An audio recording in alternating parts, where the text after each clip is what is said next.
به اون درجه هم نرسیدیم که ژنتیکمون عادت کنه به این همه اطلاعات. برای همین شاید مثلا افسردگی ها زیاد شده، اصلا بدنمون نمیتونه بپذیره. بابا من تا 2 روز پیش مثلا صبح بلند میشدم میرفتیم شکار میکردیم غذا میخوردیم، چه اینجوری شد یهو اینا چه خبره؟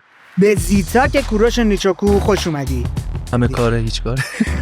کوروش امروز به کوزی کورنر اومده تا با هم در مورد فعالیت‌های کاریش صحبت کنیم. عاشق اجرا و مجریگری بودم. از 15 سال پیش که پادکست ساختن رو تجربه کرده، جلوتر اومده رفته سمت عکاسی. رد جون عکسای دیگه نگرفته بودم. به عنوان یک چهره رسانه‌ای روی پلتفرم‌های مختلف، روی فیسبوک، روی اینستاگرام فعالیت کرده. تنها لذتم کامنت‌ها بود.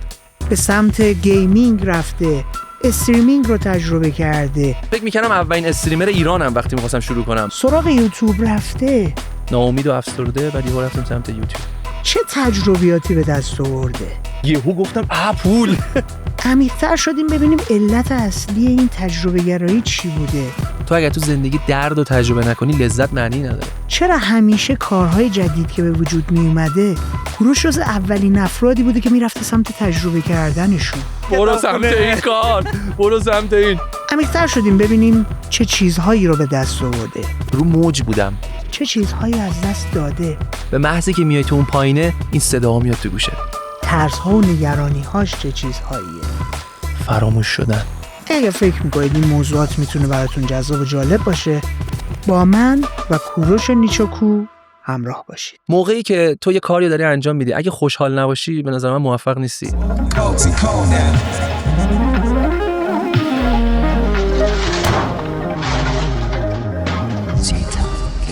قبل اینکه بخوایم بریم سراغ گفتگو اصلی، یادآور میشم تمرکز ما بر روی تبدیل کردن کوزی کورنر به یک پادکست بین‌المللی در یک بازه 5 سال است. 1 سالش گذشت. کمکمون کنید با معرفی کردن کوزی کورنر به کسایی که فکر میکنید براشون ممکنه جذاب و جالب باشه، رشد پیدا کنه کامیونیتی ما، جامعه مخاطبمون بزرگتر بشه. اگر این اتفاق بیفته، قدرت رسانه‌ایمون بیشتر میشه و ما میتونیم بریم سراغ دعوت کردن از مهمون‌های غیر فارسی زبان تا به کوزی کورنر بیان و با هم بشینیم گپ بزنیم. بریم ببینیم با کوروش در مورد چه چیزایی صحبت می‌کنیم. چطور کوروش؟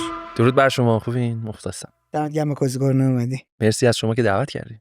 شخصیت تو کاری که کردی جذابیتش بر من اینه که وقتی متمرکز میشی روی این مشاغل جدید، کارهای هیجان انگیز جدید، تو همه رو رفتی سمتش تجربه کردی. همه کاره هیچ کاره. نه آقا اختیار داری. من نگاه میندازم میبینم که اولین پادکستی که استاد زدی کار کردی 14-15 سال پیشه، رادیو حقوق. بعدش رادیو پیکسل، بعد پادکست وستروس، بعد اومدی جلوتر وارد فضای گیم شدی، بعد اومدی وارد فضای استریم شدی، بعد اومدی وارد فضای یوتیوب شدی. بعد قراره وارد فضای چی بشم؟ AI بشیم؟ نمیدونم چیکار داری میکنی؟ آره واقعا داری چیکار میکنی؟ از اولش بگم چرا انقدر این ور اون ور میپری؟ این ور اون ور پریدن؟ نه، هر چیز جدیدی اومده رفتی سمت تجربه کردنش. من فکر میکنم این تیپ شخصیتی که دارم و خیلی ها اینجورین، یعنی بعضی آدما هستن، حالا تیپ شخصیتی ENTP کلا که من INTJ چقدر اتفاقا من و تو اگه دختر پسر بودیم خیلی به هم می اومدیم. بعد تیپ ENTP ها امضاشون خلاقیت. خب برای همین معمولا کارهایی که خسته کننده باشه رو دوست نداریم، زودم خسته میشیم و ول میکنیم، که البته نکته بعدش اینه، یعنی اگر ما پشت کار رو به کارمون اضافه کنیم خیلی خوبه.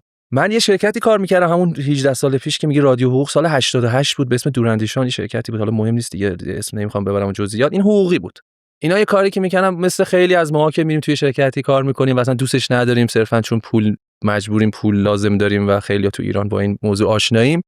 من رفتم اونجا کار کردم و خب واقعا کار خسته میشدم دیگه، همش اونجا میشستم تایپ میکردم، یه سری کارهای اداری خسته کننده. اون موقع اصطلاح پادکست، پادپخش مثل اینکه الان میگن، یا وباوا هنوز اصلا اصطلاحش انقدر اینجوری نبود. موقع هر پادکست رو میگفتن رادیو، مثلا رادیو حقوق، رادیو فلان، رادیوهای اینترنتی فکر می‌کردیم. اون موقع با رئیس اون مجموعه که صحبت کردم گفتم بیا همچین کاری کنیم. بابا این چه کاریه اصلا، کی میاد گوش میده رادیو؟ مگه اولش فکر می‌کرد مثلا میگم بریم تو رادیو FM و اینا، نمیذارن صدا و سیما. گفتم نه منظورم اینه که اینترنتی. برای جالب بود.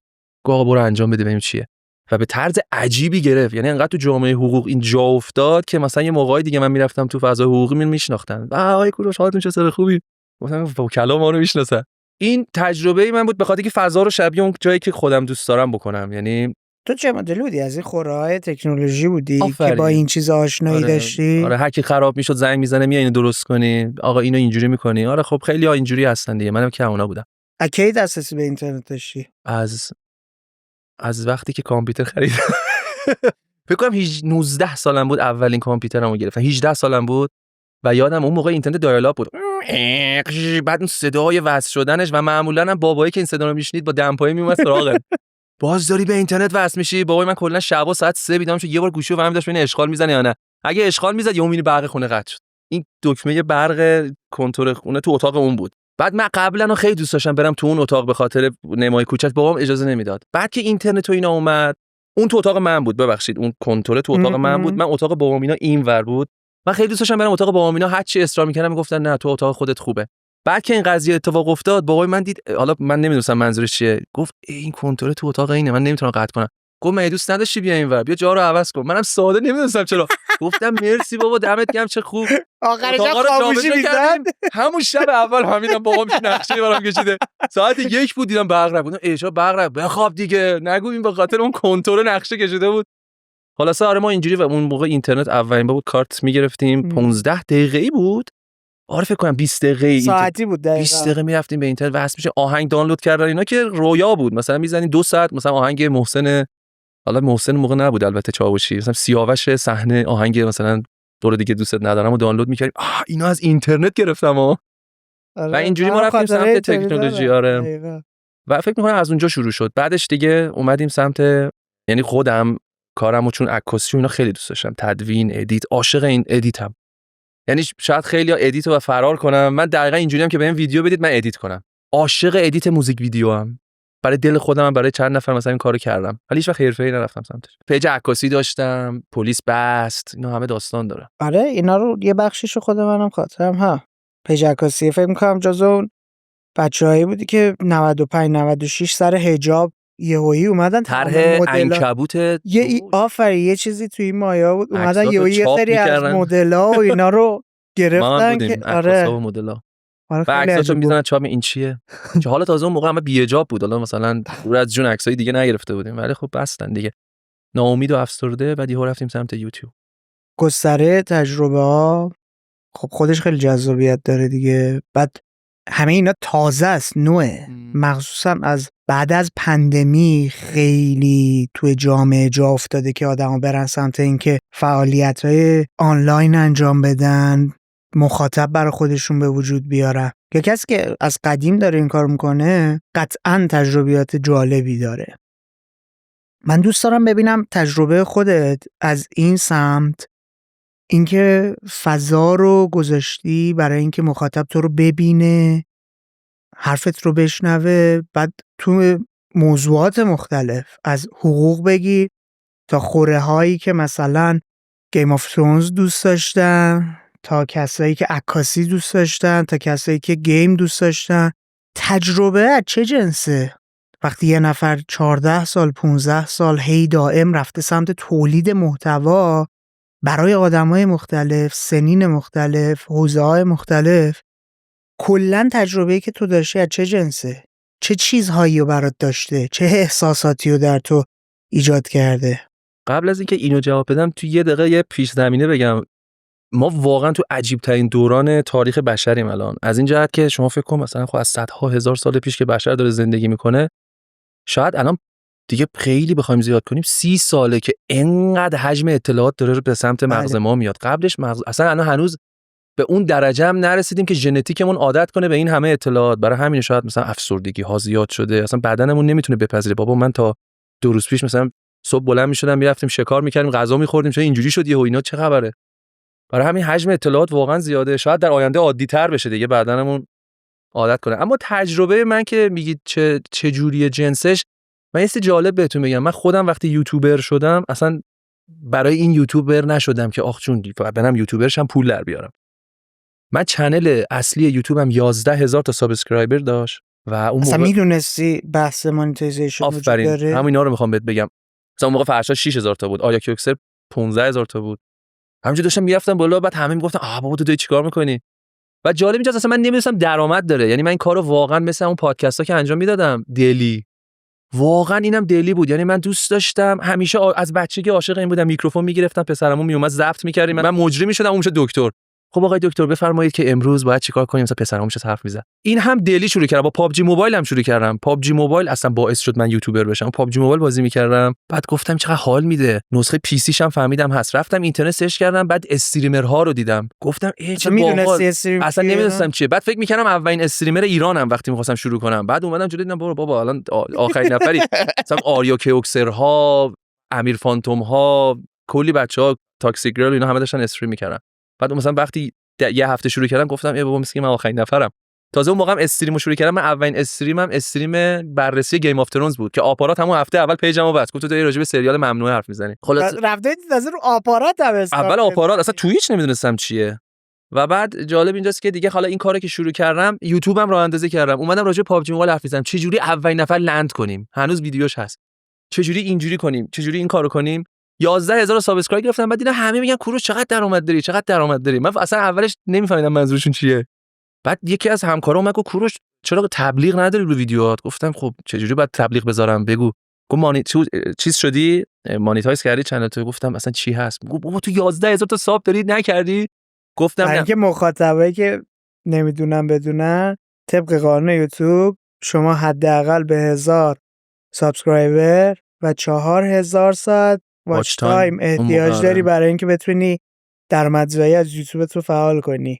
و قطعاً تو وقتی 11000 سابسکرایبر داری واچ تایم بالای مثلا 50000. بعد میدونی جالب چی بود؟ مثلا تا بین 4 تا 6 ماه اینجوری شده بود. اصلا عجیب بود برای خودم. بعد برای زمان خودش من این اینستاگرام هم همینجوری بود. اینستاگرام اصلا نمیخواستم این اینستاگرام داشته باشم. این مادهای توییچ من گفتن کوروش اینستاگرام بزن. قشنگ یادم مهر ماه بود. اینستاگرامو زدم تا عید، مثلا اون موقع یهو شد 10000 خورده. بعد این چت با دنیاها رو گذاشتم که با خارجی‌ها صحبت می‌کردم، یهو شد 100 خورده ای بالا. همینجوری گفتم ای چقدر عجیبه. و بعد تازه اون موقع من یه ویدیو اصلا یادمه روی اینستاگرامت اومدی داری توش مثلا صحبت میکنی، برمیگردی میگه مثلا الان مثلا 4000، خیلی جالبه، 4000 تا اصلا فالوور روی اینستاگرام ما رو دنبال دارن میکنن، چقدر جالب. آره اصلا برام عجیب، اصلا هیچ کانسپتی از این موضوع نداشتم. بعد یوتیوب که مانیتایز فعال کردم، یهو تمام اون درآمدا رو بهم داد. من نمیدونم مانیتایز نبودم ولی یوتیوب اونا رو حساب می‌کرد. نمیدونم اون موقع اینجوری بود. من یادم یهو 11000 دلار اون موقع مثلا پول توش بود، یه سی تو این ماه. یهو گفتم پول. خیلی عجیب بود. اون تجربه من بود. و چه کرمی تو وجودت بوده که با این که حتی نمیدونستی، چون الان از خیلی از این بچهای مثلا جدید میپرسی، اینا هی میگن مثلا ایزیمانی، نیومانی، یعنی اصطلاح این مدلی هم استفاده میکنن در مورد این مشاغل که خیلی جالبه. برای همین دارن میرن سمتش، برای همین خیلی اشتیاق دارن. درآمد دلاری داریم، بعد خیلی سریع، بعد در کنارش داریم دیده میشیم، شنیده میشیم، مشهور میشیم، معروف میشیم، محبوب میشیم.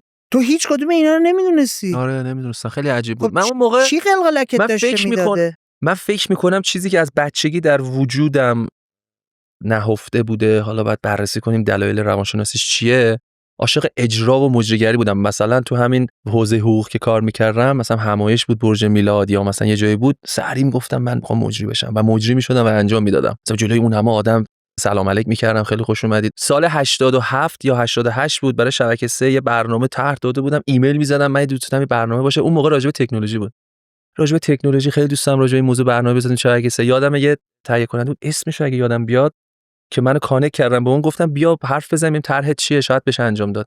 که بعد خورد به اون اتفاقاتی که افتاد سال اون موقع و اینا، مثلا دیگه گفتم برو بابا اصلا نمیخوام حالا فعالیت کنم. بعد دیگه جالبه چون فکر کنم 22 ساله بودی اون موقع. آره اون موقع 22 ساله، ولی هنوز دغدغه مثلا برم سمت اجرا عاشق اون موقع مجری مورد علاقه‌ام که الان دیوونه شده سید محمد حسینی بود. اصلا سید محمد حسینی برای من بوشیم بالا اصلا کاراکتر خودمو میدیدم توش.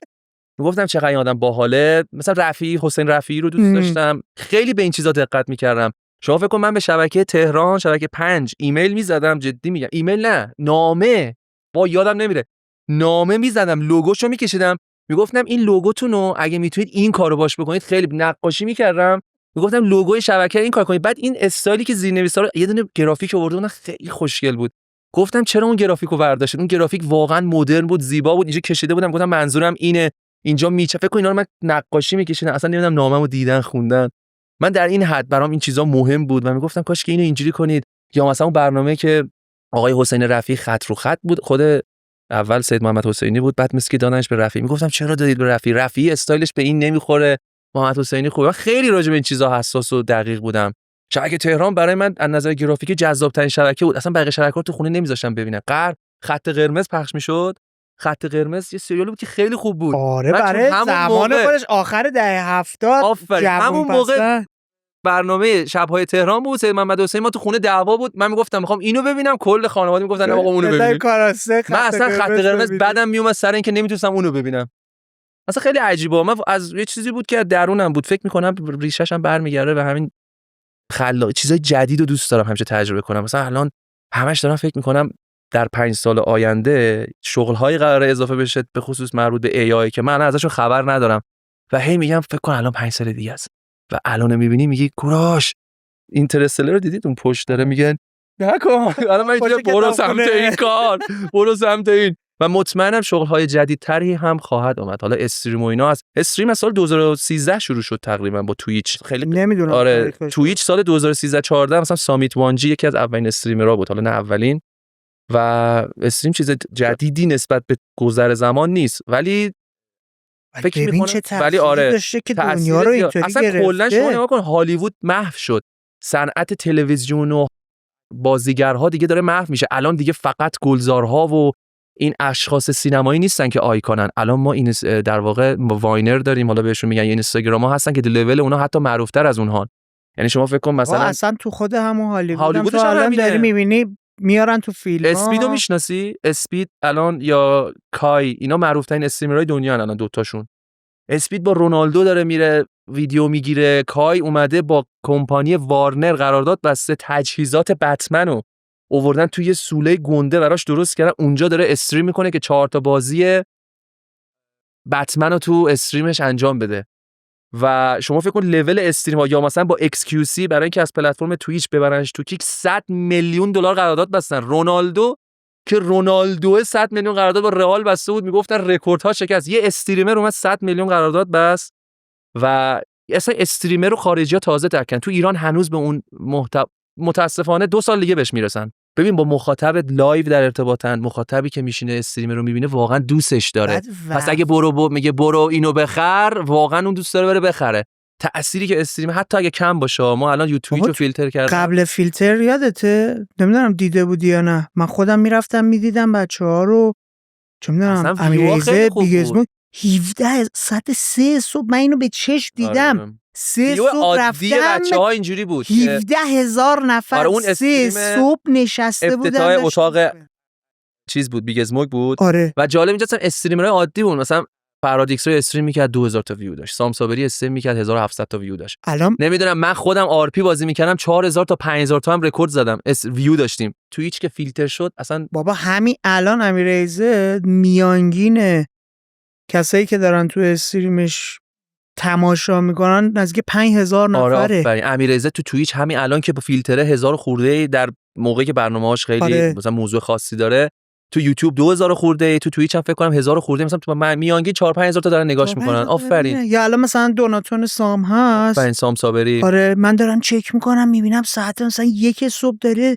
استریم میذاره، میری میبینی 2000 نفر نشستن. و متاسفانه اسپانسرهایی که با مثلا همین بچه‌ها دارن کار میکنن نگاهشون به این نیست که استریمر رو و استریمشو، حالا نمیگم همه ولی غالبا ساپورت کنن. نگاهشون اینه که خب اوکی این اینستاگرام داره، اینستاگرامش مثلا اینقدر استوری میخوره، بیا اینو بذار تو اینستاگرام، در حالی که اسپانسر استریم نداریم. با من کار کرد کاله، فکر کنم کار کرد یه بار، کاله یادم نمیاد، یه برندی کار کرد آقا این لوگو رو بذار تو استریم. دیگه ما کار کردیم و خوبم بود. همین فقط لوگو حالا مثلا خلاقیت استریمر بود. مثلا من نینجا رو یادته چی کار کردش با ردبول؟ کل اتاقش رو اومد زیرو رو کردش، یخچالش رو اونطوری کردش، استودیو رو عوض کردش. برنداشون به شدت بها میدن به استریم.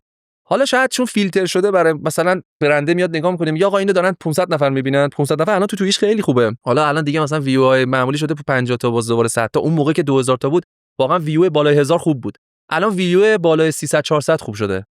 حالا دیگه هرچی بیشتر به حالا ما داریم در مورد مثلا مخاطبی که در لحظه نشسته داره تماشا میکنه حرف میزنیم. آمد و خروجا و یعنی میان آنلاین میشن یه بخشی رو تماشا میکنن، یه رو 20 دقیقه میبینن میرن.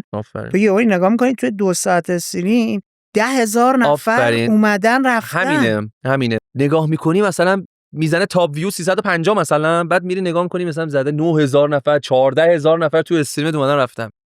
تازه الان فیلتره. اون موقع که فیلتر نبود عددا نجوم واسه من استوری میذاشتم میگفتم مرسی 5,000 نفر لایو میزد، مثلا میگفت چقدر 38,000 نفر یا 40 خورده هزار نفر اومدن و رفتن. و حالا جالبتر چیه؟ مثلا همین چند روز پیش سام اومدش دونیشن خیریه گذاشت. استریم خیریه گذاشت تو فکر کنم 3-4 ساعت 510 میلیون تومان جمع کرد. دونیشن برای کسایی که نمیدونن دوناتون. خب نه اصلا دونیشن کردن، خود دونیشن کردن یه فرهنگ جدید بین بچه‌های نسل جدید که میان داوطلبانه کسی که محتواش رو دوست دارن پول براش میزنن، حمایت میکنن. شما تصور کنید توی 3-4 ساعت چقدر یک نفر میتونه تاثیرگذار باشه که برای کار خیریه 510 میلیون تومان. بعد داریم در مورد جامعه مخاطبی که عموماً تینیجر هستن، دانشجو هستن، بچه‌های زیر 24 سال هستن صحبت میکنیم. آدم بزرگسال هم نیست که دستش تو جیب خودش باشه راحت بتونه خزینه کنه. آره واقعا. و خورد با 5,000 تومان 10,000 تومان 50,000 تومان جمع میشه 510 میلیون. ما خیلی بچهای تاثیرگذار توی توییچ فارسی داریم، از خود سام صابری اسپوردی، همین امیر ایزد که اسپوردی و امیر فانتوم که اصلا دیگه فکر کنم جزو اولین استریمرهای ایرانی بوده. الان من بخوام اسم ببرم الان همکارا میگن اسم من نگفت، ولی زیادن. یعنی بچه‌هایی که واقعا تاثیرگذار باشن توی کامیونیتی زیاد هستن و به نظر من باید قدر اینها رو بدونن. حالا هم خود مخاطب که قدر میدونه داره دنبال میکنه، کسایی که حالا تو این زمینه دوست دارن سرمایه گذاری کنن، واقعا فرصتی که به نظر من نباید دستش داد. و من میدونم و برام روشنه که همیشه 2 سال عقبیم تو این زمینه. 2 سال دیگه تازه حالا میگن استریمرها هم خوبن، بیاید بریم استریمرها هم بپردازیم. نگفتی چی بهت داشته اضافه می‌کرده جدا از اینکه حالا خودم لذت می‌بردم؟ یعنی ایده گفتم من اوکی تو از اجرا استقبال می‌کردی، دوست داشتی، ولی ادامه دادنش بعدش دیگه خب قاعدتاً دیدم پول هم داره میاره. خب این بود دیگه قاعدتاً. کی فهمیدی پول میاره؟ از همون موقع یوتیوب فهمیدم 11,000 تا سابسکرایب داشتم نمی‌دونستم درآمد داره. از همون موقع فهمیدم داره پول میده. گفتم چقدر عالی، پس من دیگه مجبور نیستم. آره همزمان کار میکردم. اصلا تو اون شرکتی که کار میکردم واحد بالاش خونه من بود. مثلا میرفتم 2 طبقه. خیلی هم سخت بود، هر روز اون مسیر سختو میرفتم پایین.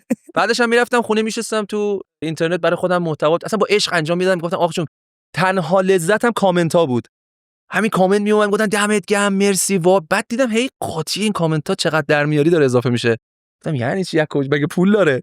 که بعد با همکارا که دیگه صحبت کردم اون موقع، حالا یادمه فکر کنم آروین شو و اینا بودن، مطمئن نیستم، شاید بعدش بود دیگه، فهمیدم درآمد اون موقع می‌کردی. اون موقع اینم بگم اون موقع درآمدم فقط از استریم بود. اصلا یوتیوب داشتم ولی فکر می‌کردم فقط استریم پول داره. استریم که شروع کردم گفتن آقا بیا چیز کن، یا یهو دیدم مثلا اون موقع 10,000 تومان، یکی یهو 3,000 تومان زد. گفتم چه عجیب، من دارم گیم بازی می‌کنم اینا دارن پول میدن. برای خودم هم فامیل و اینا که میگفتن اینا دیوانه ان دارن به تو پول میدن، یعنی چی تو داری بازی میکنی اینا برای چی باید به تو پول بدن؟ برای خیلی هنوز این قابل درک نیست که چرا یکی باید به تو پول بده تو داری بازی میکنی. بابا من یادم تو از اولین نفراتی بودی که اومدی انقدر جدی گرفتی استریمت رو که بک‌گراند براش درست کردی، اتاق رو عوض کردی، کلش رو برداشته بودی، آکوستیک کرده بودی تو همیشه. حالا این خودم نمیدونم اولین نفر بودم ولی مطمئنم اولین نفر بودم که RGB تور کار کردم و خیلی الگو گرفتن و برام هم جذاب بود. مثلا یه اتاق سفینه‌ام بود. آره. یکی از کانتنت کریئتورال استریمران دقیقاً اتاق منو اومده درست کرد. مثلا همون بود، همون سفینه، همون فضا که خیلی خوشحال شدم. گفتم چقدر خوبه که یکی میاد انجام میده. از تاثیرگذاریش راضی بودم، یعنی دوست داشتم. مثلا خیلی شاید میگفتن عجب آدمیه چرا کپی کردی، ولی به من که همون موقع تو استریم گفتم چقدر عالی. رفتم نگاه کردم تو استریمم بودم، گفتم چقدر خفن اومده دقیقاً اتاق منو درست کرد و حال کردم. چون هیچ کس جدی نمیگرفت حتی اون فضا رو. یعنی بچه‌هایی که گیم بازی میکردن فکر میکردن فضای استریمینگ صرفا گیم پلی است و ته تهش میخواد این به خاطر نگاه تصویری منم بود. من قبلش عکاس بودم، ادیتور بودم، ویدیو عکاسی میکردم. من پیج عکاسی داشتم اون موقع 70,000 تا فالوور داشت، موقع خیلی خوب، مثل که الان مثلا شاید 1 میلیون باشه. بله. پلیس اینو بس دیگه. بعد عکسام هنوز نمونهش هست، یعنی از توی رنگی آره مثلا سبز شده بود آخرش، قبلش تیلن اورنج بود، قبلترش با RGB کار میکردم. یکی از عکسام مثلا تو 500 پیکس نامزد شده بود، انقدر خوشحال بودم اون موقع. ولی اون به خاطر نگاه هم بود. یعنی مثلا من اولین ولاگ که کار کردم از شمال که یه ولاگ شاید 15-20 دقیقه‌ای بود، افکت ها و نوع ادیت و درون و اینا اصلا برای کل کامیونیتی داشتن ریاکت می‌کردن. با اون قشنگ یادم ویدیو امیر فانتوم میگه بابا این عجب چیزیه. من هی میومدم ویدیو امیر فانتوم رو رکورد کرده بودم، هر وقت حوصله‌ام سر می‌شستم ریاکت امیر فانتوم می‌دیدم که چقدر داره ذوق می‌کنه و چقدر حال می‌کردم. اصلا من قرار بود برم سمت ولاگ سازی و که پندمی و کرونا اومد یهو متوقف شد. دیدم همه جا هیچ جا نمیشه بری و چسبیدم به چت با دنیا. خیلی جالبه. من اصلا مسیری که انتخاب کردم رو موج بودم. من اینجوری نبود که پلن بریزم خب من میخوام این کارو کنم. رو موج میگفتم الان مینی چت چقدر خوبه. میشستم مینی چت درست میکردم. بعد میگفتم خب مینی چت دیگه تکراری حال نمیده. برم الان سمت این. میشستم ولاگ درست میکردم که البته الان با توجه به الگوریتمی که یوتیوب داره اون کاری که من داشتم میکردم واقعا سم بود برای چنل و ضربه‌اش هم خوردم. حالا به غیر از اون 11 ماهی که اصلا یوتیوب چنل منو بند کرد. انقدر آش شعله قلمکار شد یوتیوبم که کسی که مثلا تو رو سابسکرایب میکرد چون دوست داشت چت با دنیا ببینه، یهو میدید یه ویدیو دیگه گذاشتی اونو نمیدید، یوتیوب هم میگفت خب اوکی این یه ویدیو گذاشته از این 10,000 نفر همش 300 نفر کلیک کردن پس حتما چرته. و این حتما خیلی مهمه. حالا یه نکته آموزشی، اگر میخواید یوتیوبر بشید روی یک فیلد کار کنید و اگر قرار 2 فیلد واقعا جدا باشه 2 تا چنل بزنید، چون واقعا ممکنه شکست بخورید. و اینجوری شد که من واقعا علاقه بود و شناخت تصویر و جدا اینا. از این که حالا برات لذت بخش بوده و آروم آروم هم فهمیدی میتونه جریان مالی باشه و کار اقتصادی باشه، آیا چیز دیگه ای هم بهت اضافه کرد؟ یعنی برمغان آورد برات با خودش؟ چون یه اشاره ریزی داشتی گفتی خیلی باحال بود، کامنت های آدم ها رو میخوندم و این فکر میکنم همون نیاز درونیمو ارضا میکرد.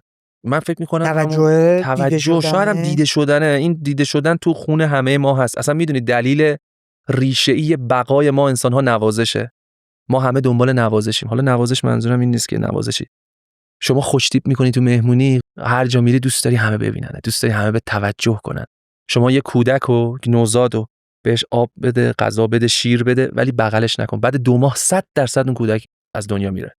یعنی فقط بغلش نکن. بچه انقدر گریه میکنه تا تو بغلش کنی. همینا، نه گشنشه، نه درد داره، نه هیچ. نیاز نوازش در ما یک نیازیه که در ژنتیک ما هست و ما آدم‌ها دنبال نوازشیم به هر شکلی.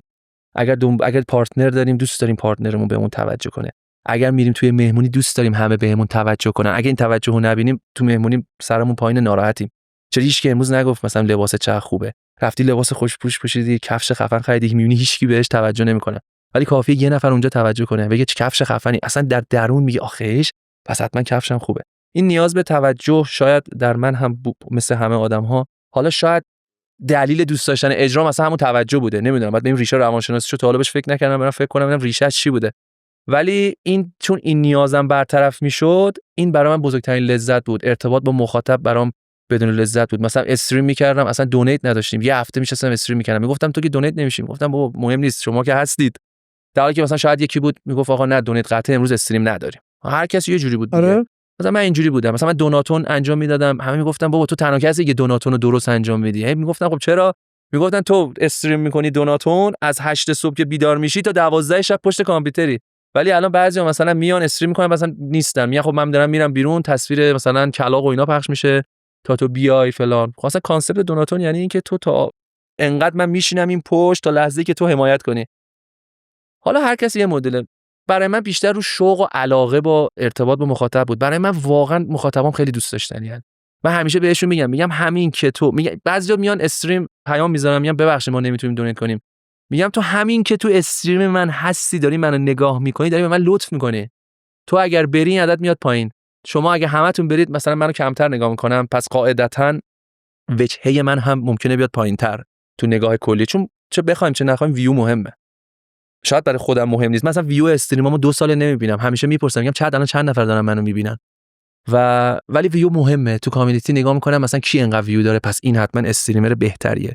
اصلا مهم نیست طرف چی داره میگه، چه حرفی میزنه، ویو مهم شده. الان همه جا همینه، تو یوتیوب هم همینه. یه چیزی که نمیتونی که عوضش کنی.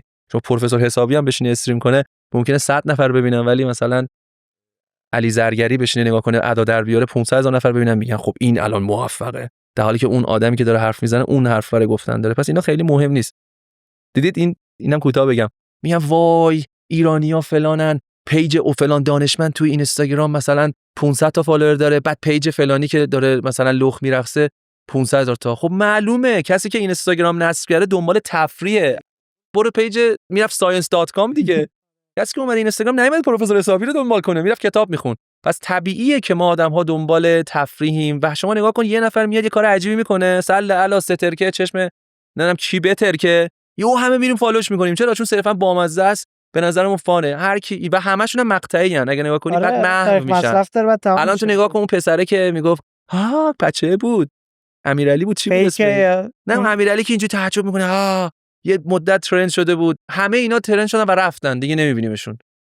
این به خاطر نیاز ما دنبال محتوای جدیده. انقدر همه چیز سریع شده، هر کی الان بتونه بامزه ترین چیز مسخره رو بگه و فکر شده باشه موفق نمیشه. یعنی چیز اتفاقی، مثل همین الان جدیدش سلالا سترکه تو ذهنم، یهو میگیره، یهو میبینی پیجش میره بالا و اصلا میره یهو میشه اینفلوئنسر. مثل همش گوش همش الان نگاه کن دیگه محو شده. یا اون الان نگاه کن دیگه نمیبینیمش، یه مقطعی میان بولد میشن و اینا همه گذراست دیگه. خب تو این بازاری که آدما موقت دارن دیده میشن، تو الان این همه سال داری فعالیت میکنی. خود منم الان همینم، چرا فکر نیستم؟ منم یه مدتی به نظرم من تو اوج بودم. همه این اصلا اوج بودنه مهم نی. من مثلا اینه که چرا خب اوج تو رد کردی؟ آره چرا رد نکردی؟ چرا دوست دارم کارو. خیلی این کارو ممکنه شروع کنم بعدش وسطش ناامید بشن، چرا تو نگاهشون پوله. مثلا من و تو یه قدمی 40 سالگی این جفتمون. نه خیر خب من یه قدمی 30 سالگی ام. بعد شایعه در میاری. آقا شما قیافه رو نگاه 40 سالشه. خب نه جدی دارم میگم دیگه. به یه سری چیزای دیگه هم آدم فکر میکنه، ولی باعث شده که پا پس بکشی. میدونی من پس قطعاً جدا از دیده شدن، توجه، حالا درآمد داره، نمیدونم حال خوب داره، احساس نوازشه، این نقطه ضعف بزرگ داره. یه چیزای دیگه هم احتمالاً پشتش هست. فکر میکنی چیه اونو کوروش؟ بی خیالم فکر کنم. میدونی چرا؟ نه به بی خیالی کاری ندارم. یه چیزای دیگه هم تو داره ایجاد میکنه، یه چیزای دیگه هم داره برای تو میاره، آورده‌های دیگه هم داره که تو حاضری. توجه و اینکه میتونم با آدم‌ها صحبت کنم. فکر کنم همین دوتا برام واقعا دیگه نمیدونم دیگه. یه چیز دیگه ای اگر باشه تا حالا برام جالب شد و کنجکاوم کردی برام بهش فکر کنم آیا این مثلثه یا نه همین دوتاه. من با یه سری از مهمونا که صحبت می‌کردم، مثلا طرف میگم من اصلا کاراکترم آدم تنهای خجالتی بود که بهم مثلا مهمون میومد میگفتم بیا بشین، سرخ و سفید میشدم، خیس عرق میشدم، فلان میشدم، ولی باعث شد همین جلوی دوربین قرار گرفتم من اعتماد به نفسم بره بالا، حرف زدنم قوی تر بشه، مدل ارتباط گرفتنم با آدم متفاوت بشه. الان پا میشم میرم رو استیج برای 2000 نفر صحبت میکنم، عشقم میکنم. ولی 5 سال پیش من همچین چیزی بودم. این خودش شد یه تمرینی که کمک کرد من این مهارت‌های نرم رو به دست بیارم. شاید تنها فضایی که حال منو خوب میکنه و نیاز درونی منو برطرف میکنه همین فضایی که دارم کار میکنم، چون توش خلاقیت هست، هیچ وقت تکراری نیست، همیشه میتونی یه گیم جدید بازی کنی، همیشه میتونی راجع به موضوع اصلا یکی از الان اگه نگاه کنی فیلد یوتیوبمو کلا تغییر دادم. چنل اصلی قبلا من ولاگ میساختم یا میومدم راجع به چت با دنیا میساختم. الان فهمیدم که آقا این فیلد ها رو آقا مستند من یادم اصلا اولین نفراتی بودی که مسئله این بچه‌هایی که توی تیک تاک پارک میساختن یه واژه‌ای هم داشت. چی تیک تاکرها چیه پارک؟ خزوخیلای پارک؟ نه. یه واژه خیلی جالبی نمیاد ولی پارک داشت. آره یه چیز نمیدونم چیه. من اومدم باهاشون گفتگو کردم. تو رفتی اصلا اومدی پارک نیاوران هم بود اگه اشتباه نکنم. آره نیاوران بود یادم نمیاد. با گونده هاشون مثلا قبل این بودش که اینا همشون جمع کنن برن ترکیه. چون اکثرشون پا شدن یهویی رفتن ترکیه.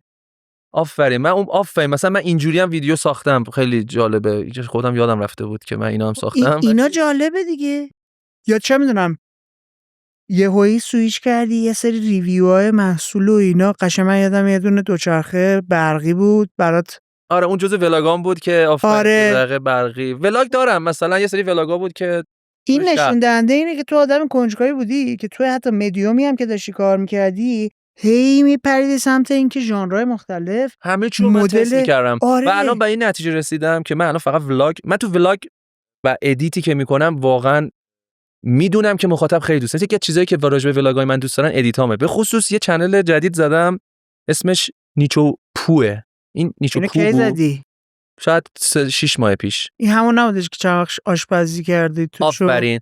الان چون 2 نفره داریم کار می‌کنیم، اون یکی دوستم خیلی سرش شلوغ شده تا آخر این سال کارش تموم بشه، می‌خوایم بچسبیم به اون چنل و مثلا تو حتی نگاه کنی استایل ادیت اون ولاگ با ولاگای دیگه فرق داره. اینو من روش ادعا میکنم نمیگم یونیک منحصر به فرده، ولی یه استایل جدیدی ادیت کردم و خیلی دوست دارم. مثلا ولاگا رو نگاه کنید، به خصوص مثلا 3-4 تا، یکی رفتیم توی تنگ ترین غار ایران که اصلا چیز عجیبیه، یکی مثلا رفتیم آبشار، شاید کانسپت ها چیز جالب، ولی نوع ادیتا رو خیلی سعی کردم یه ادیت جدید باشه.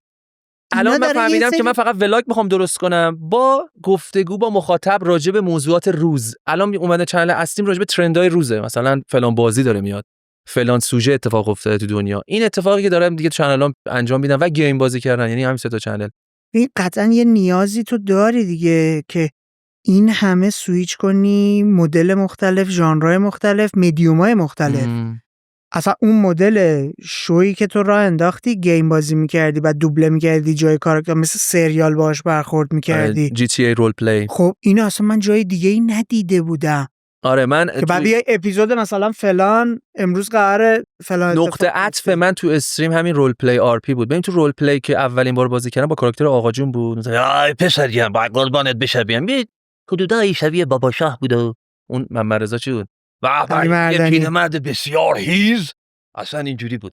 بعد من اینو آوردم، مثلا هر کی منو میدید میگفتن این یارو شبکه 3، خیلی براشون جالب بود. من اونجا یه جرقه تو ذهنم خورد، گفتم خب من که دارم اینو انجام میدم، چرا داستانی نباشه؟ و نمیخوام بگم اولین، چون این کلمه خیلی کلمه سنگینیه، ولی من خودم اولین بار من اومدم سریالی شدم، ولی یه چیزو میتونم اولینو بگم، من اولین نفر حتی تو جهان بودم، اینو ادعا میکنم. امیدوارم حالا یکی نت بگم این الان این بوده چی میگی تو، ولی اولین نفر بودم تو جهان که آر پی که میکردم موسیقی متن داشت آر پیم.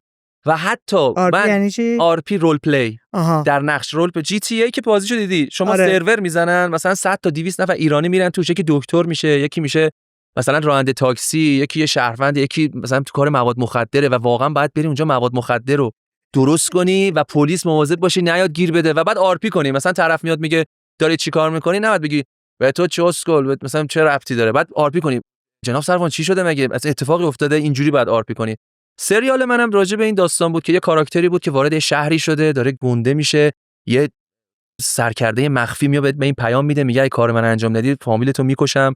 و این داستان عاشقانه داشت، دختری میبینه عاشقش میشه، میخواد باش ازدواج کنه، مثلا باباش مخالفه. اینها همه اومد و موسیقی مد داشت و من حتی هر کاراکتر هم موسیقی خودشو داشت. مثلا کاراکتری که فلان میومد یه موسیقی، اینا به خاطر اینکه بود سینما رو دوست داشتم. من تئاتر رفتم، مثلا من میدونستی تئاترم رفتم، نه من کلاس تئاتر رفتم، سر صحنه هم رفتم، یعنی من انقدر همه چی رو تست کردم عجیب و غریبه. الان که من مدرک MCSE مایکروسافت دارم، یعنی اولین بار رفتم کلاس شبکه، رفتم مدرک دوبهش هم اون موقع سال 88 قشنگ یادمه 88 که اتفاق افتاد، یهو گفتن امتحانا کنسله، گفتم بابا من تازه امتحان اولو دادم و همه چی رو یعنی یه بار دست تست کردم و این شاید یه کمکی هم بهم کرده. پس کلا یه موجود کنجکاو ماجراجویی همه چی دوست دارم. و از اون ور جدا از تست کردن دوست داری خروجی هم داشته باشی دیگه. آفرین. بعضیاشو که اصلا میگم این به درد نمیخوره. منم همیشه داشتم تست میکردم، همیشه داشتم مصرف میکردم یوزر همین. الان بهت میگم نکته چیه، 2 تا رویکرد متفاوته. خب من همیشه این مدلی بودم، من میرفتم تجربه میکردم، میومدم توی آفرایی که به برندا میدادم، توی پروپوزالا به برندا پیشنهاد میدادم به عنوان اینکه کار جدید میتونه این باشه، کار تاثیرگذار میتونه این باشه. هیچ وقت خودم سمت اجراش نمیرفتم. بعد الان که توی این 1 سال اخیر به واسطه کوزیکورنا پشت دوربین اومدم جلوی دوربین، زمین تا آسمون تجربیاتم متفاوت شده. برای همین با یه سری چیزای جدیدتر دارم آشنا میشم. خب من همیشه میدیدم مثلا بچه‌ها دارن در مورد هیت گرفتن صحبت میکنن، در مورد تأثیر روانیش میگم پیش خودم گفتم با چیزی نیست دیگه، طرف من مثلا 4 تا فوش داد رفت دیگه، یا فلانی اومدش مثلا تشویق کرد رفت دیگه، چیزی نیستش که تو که کار خودتو داشتی می‌کردی. الان زمین تا آسمون تجربه متفاوته. حسایی که توی وجود خود، برای همین کنجکاوم ببینم چه چیزایی برای شخص تو داشته، برای آدمای دیگه داشته. نکته جذابتر و جالبتر همینه، تو همین زیتاک خب به خودم و خودت نگاه نکن که سن و سالی از هم گذشته، تجربه زیسته‌ای داری. با بچه‌ای میشینم که متولد 83، طرف چشم باز کرده از 17 سالگی جلو دوربینه، با کسی که از 16 سالگی جلو دوربین 6 سال 7 سال داره این کارو میکنه، 10 میلیون مخاطب داره. میشینم صحبت میکنم میبینم چقدر فرق داره، نگاهه فرق داره، تجربه فرق داره. جنزی و حالا جن اصلا خیلی عجیبن. اصلا یه چیز دیگه یه. بعد از اون ور تازه ماها یه خوشبختی داشتیم، ما زندگی آنالوگو تجربه کردیم. آفرین. تنها چیز خوبی که حداقل تو نسل ما هست، ما نبود آنالوگ، خونه مهمونی رفتن، گوشی نداشتن، اون دوره همی جمع کردن و اینا رو تجربه کردیم. کوچه رفتن بازی کردن، سنگ بازی کردن. این واقعا من خوشحالم که، یعنی نه اینکه بگم حالا نسل جدید خب قاعدتا دیگه با فکر کنم با تکنولوژی به دنیا میاد، پلی استیشن رو میبینه، اصلا دیگه براشون جذابیت اصلا نیست. همه اینا رو ول کن. من با یکی از مهمونا که داشتیم صحبت میکردیم خارج از وب در شروع کردم تعریف کردن که مثلا اسم فلان فیلمو میرفتی تو مجله فیلم میخوندی، میرفتی ریویو در موردش میخوندی، 3 سال طول میکشید تا تو فیلمو میتونستی ببینی. الان فیلم اکرام میشه 1 ماه 2 ماه بعدش، همون زمان اگر روی ویودیا باشه تو در لحظه خود سینما می‌بینی. اصلا خود سینما سینما، نتفلیکس اومد، موسیقی، همه چی و اسکار دیگه داره همه نتفلیکس چی. میاد. خیلی عجیبه همه چی. یعنی و میدونی آینده چه شکلی میشه؟ چجوری میشه به نظر تو؟ آینده ببین، صنعت گیم، سینما، موزیک، به نظر من صنعت سینما برخلاف چیزی که شاید همه فکر میکنن، به نظر من دست درد نکنه یکم کم رنگ تر از گذشته میشه. تاثیرگذاریش منظورته؟ من این پیش بینی من اینه که سینما تاثیرش هر روز که بگذره کم رنگ تر میشه. اول ای آی اومده و مطمئن باش یه روز یک فرد تو خونه میتونه با ای آی بشینه فیلم سینمایی درست کنه اگر بلد باشه. الان دارن پروژه هاشو تستی میرن بچه‌ها. پس دیگه سینما نمیتونه چیز یونیکی باشه، حتی گیما. ولی شما فکر کن سینما فقط میبینی، تو گیم نه تنها میبینی، تجربه میکنی، یعنی خودت داری خط داستانو میبری جلو. و من مطمئنم فیلم ردی پلیر وانو دیدی؟ آره آفرین اسپیلبرگ آینده است. آفرین. همین جی نشسته تو 6 خونه عینکه رو زده توی یه دنیای دیگه‌ای، داره تجربه میکنه، میبینه، میشنوه. همین بازی بعدی راکستار که جی تی ای 6 هستش، مطمئن باش انقلابی در صنعت گیم به پا خواهد کرد. یعنی شما توی همون گیم میتونی بری زمین بخری، کریپتو داره، باید بررسی کنی، سهام بخری، آیا بتونی پولدار بشی، پولدار نشه، اون سهامو تبدیل به پول واقعی کنی، زمین بخری، زمین تو میتونی نگهداری، بفروشی. این حالا نه به این کانسپت، ولی میخوام بگم شما اگه طراح لباسی، لازم نیست بری لباسو بدی مغازه پارچه بفروشی به آدم واقعی، میتونی لباساتو طراحی کنی بری تو گیم بفروشی به یکی. یعنی یارو بگه عجب لباسی، من اینو برای کاراکترم میخوام. و واقعا دنیا داره به این سمت میره. ما آدم‌ها ببین اول انقدر داره تکنولوژی پیشرفت میکنه، واقعا ما یه کمی داریم تنهاتر هم میشیم. دیگه ای آی هم اومده دستیار اسیست داده. دیگه گراک عجیب ترین دستیار صوتیه، شما دیگه هر مدل میتونی با گراک صحبت کنی. یعنی شما ببین مدل رمانتیک داره، مدل دکتر داره، مدل مثبت 18 داره، میتونی باش بشینی حرفای مثبت 18 بزنی. اصلا یعنی کار و کاسبی بعضی از این دوستانم فکر کنم دیگه کسات، یعنی شما میتونی بشینی با یه خانومه بشینید عمیق صحبت کنی، همه کارم برات میکنه. تو فقط چشاتو به من تصور کن. قطعا فارسیش هم میاد، خب دیگه چه نیازی داری؟ و مطمئنا حالا نمیخوام پیش بینی که نمیخواد، شما فکر کن همینو مسیری که داره میره دیگه. اون سایت هستش که نارنجیه هممون میشناسیم، شما فکر کن اون میدونیم هاب داره، اون شما مطمئن اون الان عروسک داره، اون میاد عروسکشو وصل میکنه به ای آی، تو بشین با عروسکه ببخشید معذرت میخوام لاس بزن. دیگه کار و کاسبی، یعنی هی تنها تر امکان داره بشیم. یعنی این موضوع هستا تنها ترها دیگه حوصله‌شون سر نمیره. بنابراین پس حوزه گیم حوزه‌ایه که آدمای تنهای زیادی در دنیا بهش خواهند پرداخت و سرمایه و پول عظیمی توش خوابیده. برای همین آینده در دستان کوروش. این همه تجربیات جذابو برات آورده، چیا رو ازت گرفته؟ تا به این فکر کردی؟ چه سوال چرا دردناک بود انگار. آیا چیزی ازم گرفته؟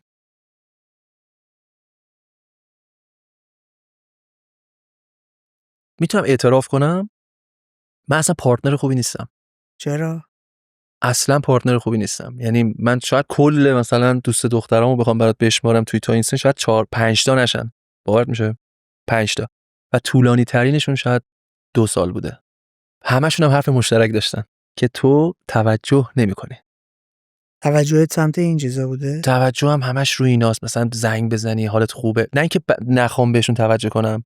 نمیدونم اولویت نمیتونم بگم نبودم ولی مدل من اینجوریه که زنگ نمیزنم. مثلا طرفو دوست دارم و میدونی من خودم نکتم چیه؟ روابط اجتماعی، روابط عاطفی، کلا روابط انسانی داد و ستده. آفرین. تو زمان میذاری، انرژی میذاری، توجه میذاری، اگر اون کفه ترازو چیزایی که داری به دست میاری معقول باشه، منطقی باشه، متعادل باشه، اونو ادامه میدی. احتمالاً تو چیزهایی که داشتی به دست میآوردی با زمان و انرژی و هزینه و عشق و علاقه و چیزهایی که برای تولید محتوا میگذاشتی کفه ترازو اینور میچربیده. برای همین تو روابط عاطفیت هم آره تأثیر به نظر من اونو از یعنی چرا میگم اونو از من گرفته. من بهش فکر کردم میگم آقا همه دارن میگن تو بی‌توجهی، در حالی که واقعا در درون خودم میگم آقا بی‌توجه نیستم، طرف برام مهمه، چرا این حرفو میزنم. و واقعا هم انقدر این بی‌توجهی زیاد میشد. این بی‌توجهی حدی داره. شما وقتی بی‌توجهی زیاد بشه دیگه علاقه طرفم واقعا از بین میره. یعنی طرفی که واقعا تو رو دوست داشت یهو میبینه اصلا دیگه تو رو دوست نداره. حالا تو بیا خودتو بکش، هر روز زنگ بزن، دیگه برای طرف مهم نیستی. پس بنابراین دیگه دیر شده. و این اتفاق داره میفته و اخیراً دارم خیلی بهش فکر میکنم. میگم منی که اتفاقاً راجع به روابط بسیار خوندم و میدونم چقدر رابطه داد و ستده. تو اگر با یکی میری تو رابطه قرار شما دو تا همدیگه رو خوشحال کنید. اصلا رابطه درست اینه. شما اگه برید تو رابطه با یه آدمی که قراره بگه این کارو نکن. یه کلیپ دیدم یه آدم خیلی پولداریه، صاحب یکی از برندهای ماشین بود. برگشت نصیحت گفت اگه بخواید نسل جدید و یه آدم 20 ساله رو نصیحت کنی بهش چی میگی؟ گفتش با پارتنری باش که تو رو تو مسیر تشویقت کنه وگرنه نابود میشی.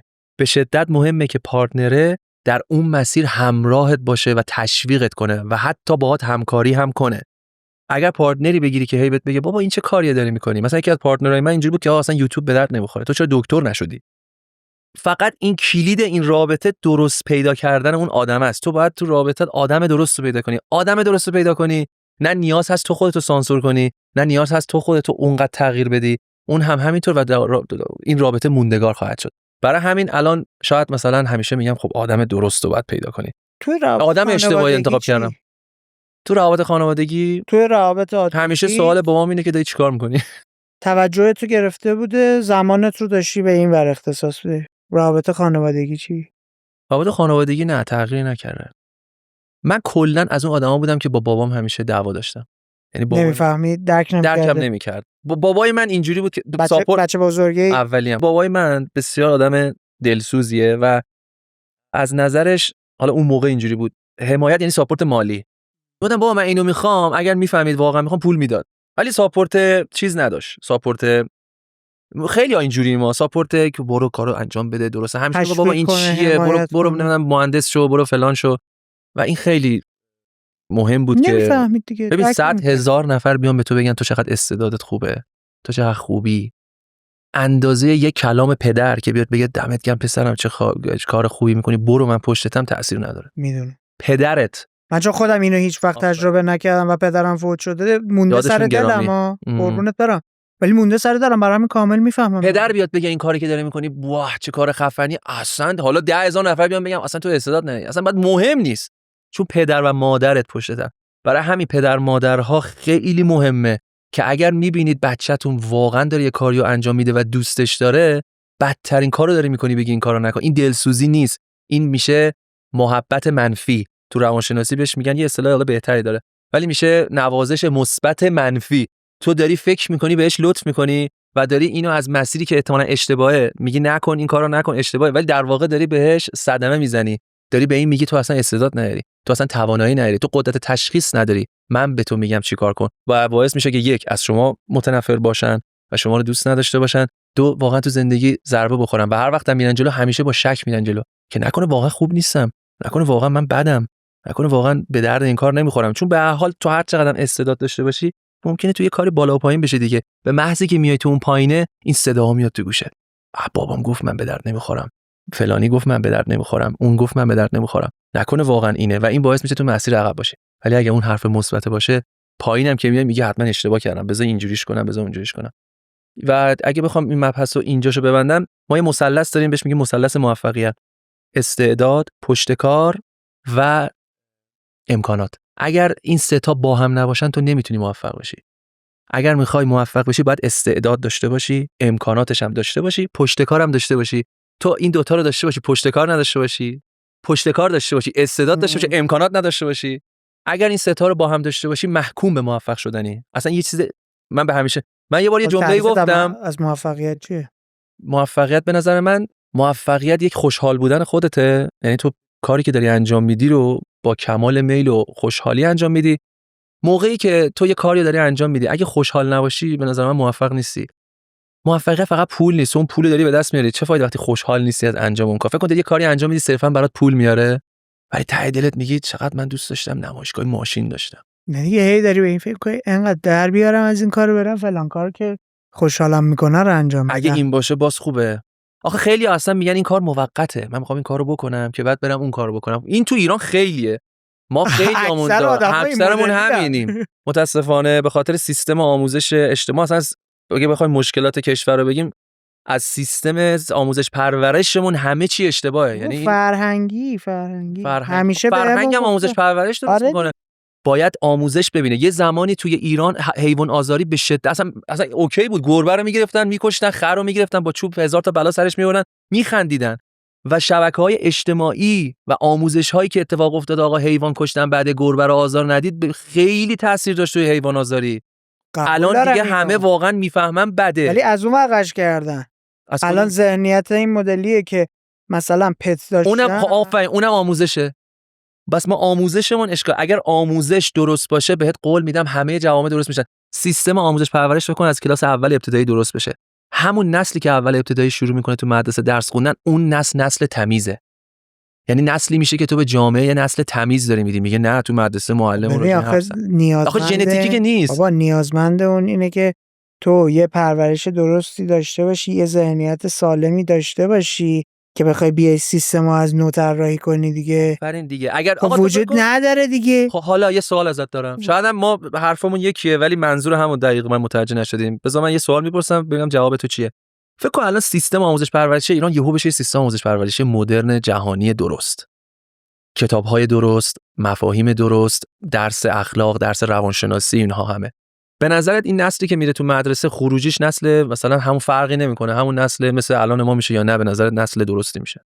درست نمیشه. چرا درست نمیشه؟ به خاطر اینکه اولین جایی که تو شروع میکنی یادگیری بستر خانواده است. خب و وقتی که لحاظ فرهنگی اونجا پر ایراده تو رو آماده میکنه بری توی یه سیستمی که اون میخواد بسازد و از اون ور چقدر مگه قدرت داره، چقدر میتونه تو رو مدیریت کنه.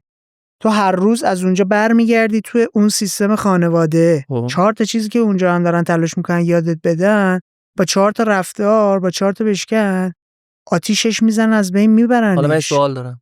ببین یه چیز جالبی رو برات تعریف کنم. من یه سری از دوستان، ما رو خودمون رو نگاه نکن ازدواج نکردیم بچه نداریم، من یه سری از دوستان بچه‌هاشون الان مهد کودک و دبستان و این داستاناست، باهاشون میشینم صحبت میکنم یه چیزایی میگن که اصلا من شاخ در میارم. بچه 5 ساله توی مهد کودک داره پوز میده که ما توی فلان منطقه کوچه فلان داریم زندگی میکنیم. این به سیستم آموزش و پرورش مملکت مگه ربطی داره؟ حالا آفرین. اصلا ما سر میس آندرستندینگ اون شده.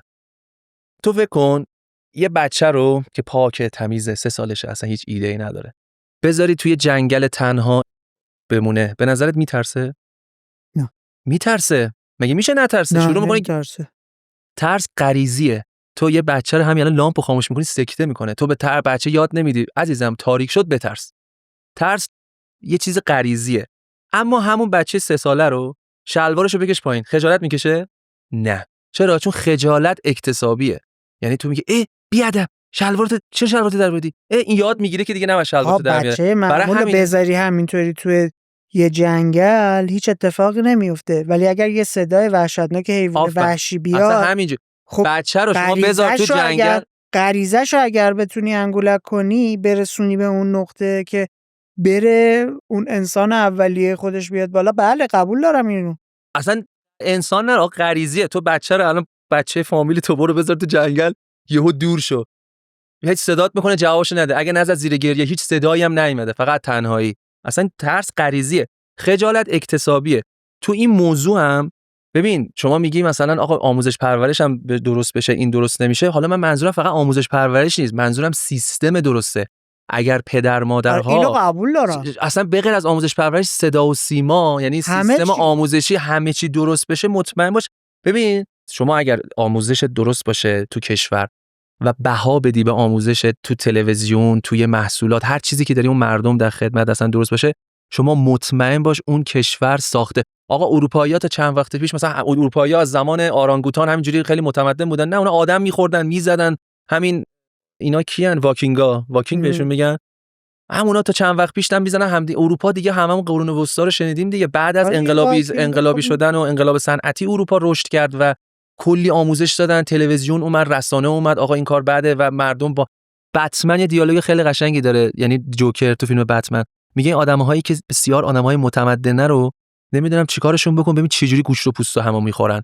چه جوری از مردم ایران در این شرایط با دلار 90,000 تومان انتظار داری اینها افکارشون عادی باشه؟ هرم مازلو رو مگه نشنیدی؟ آقا من این حرفو قبول ندارم. آقا مگه مسائلی که هرم مازلو رو شنیدی؟ آره بابا هرم مازلو. خب وقتی ما نیاز اولیه، تئوری انتخابم برمیگردم مقابلش قرار میدم. گلسر هم درسته، ولی هرم مازلو ببین وقتی ما دنبال، ما هنوز غذامون نیست، نیازهای اولیه چجوری برسیم نشده، نمیتونی ببریش تو اون خودشکوفایی و فلان و اینا برسونیش. آره اینا رو من میتونم متوجهم، میفهمم دقیقاً داری چی میگی، ولی دارم میگم مسائل ما مسائلیه که انقدر در وجودمون تنیده شده که نگاه میکنی، نگاه تاریخی میکنی، میبینی آقا 150 سال پیش، 200 سال پیش همین مسائل جامعهمون بوده.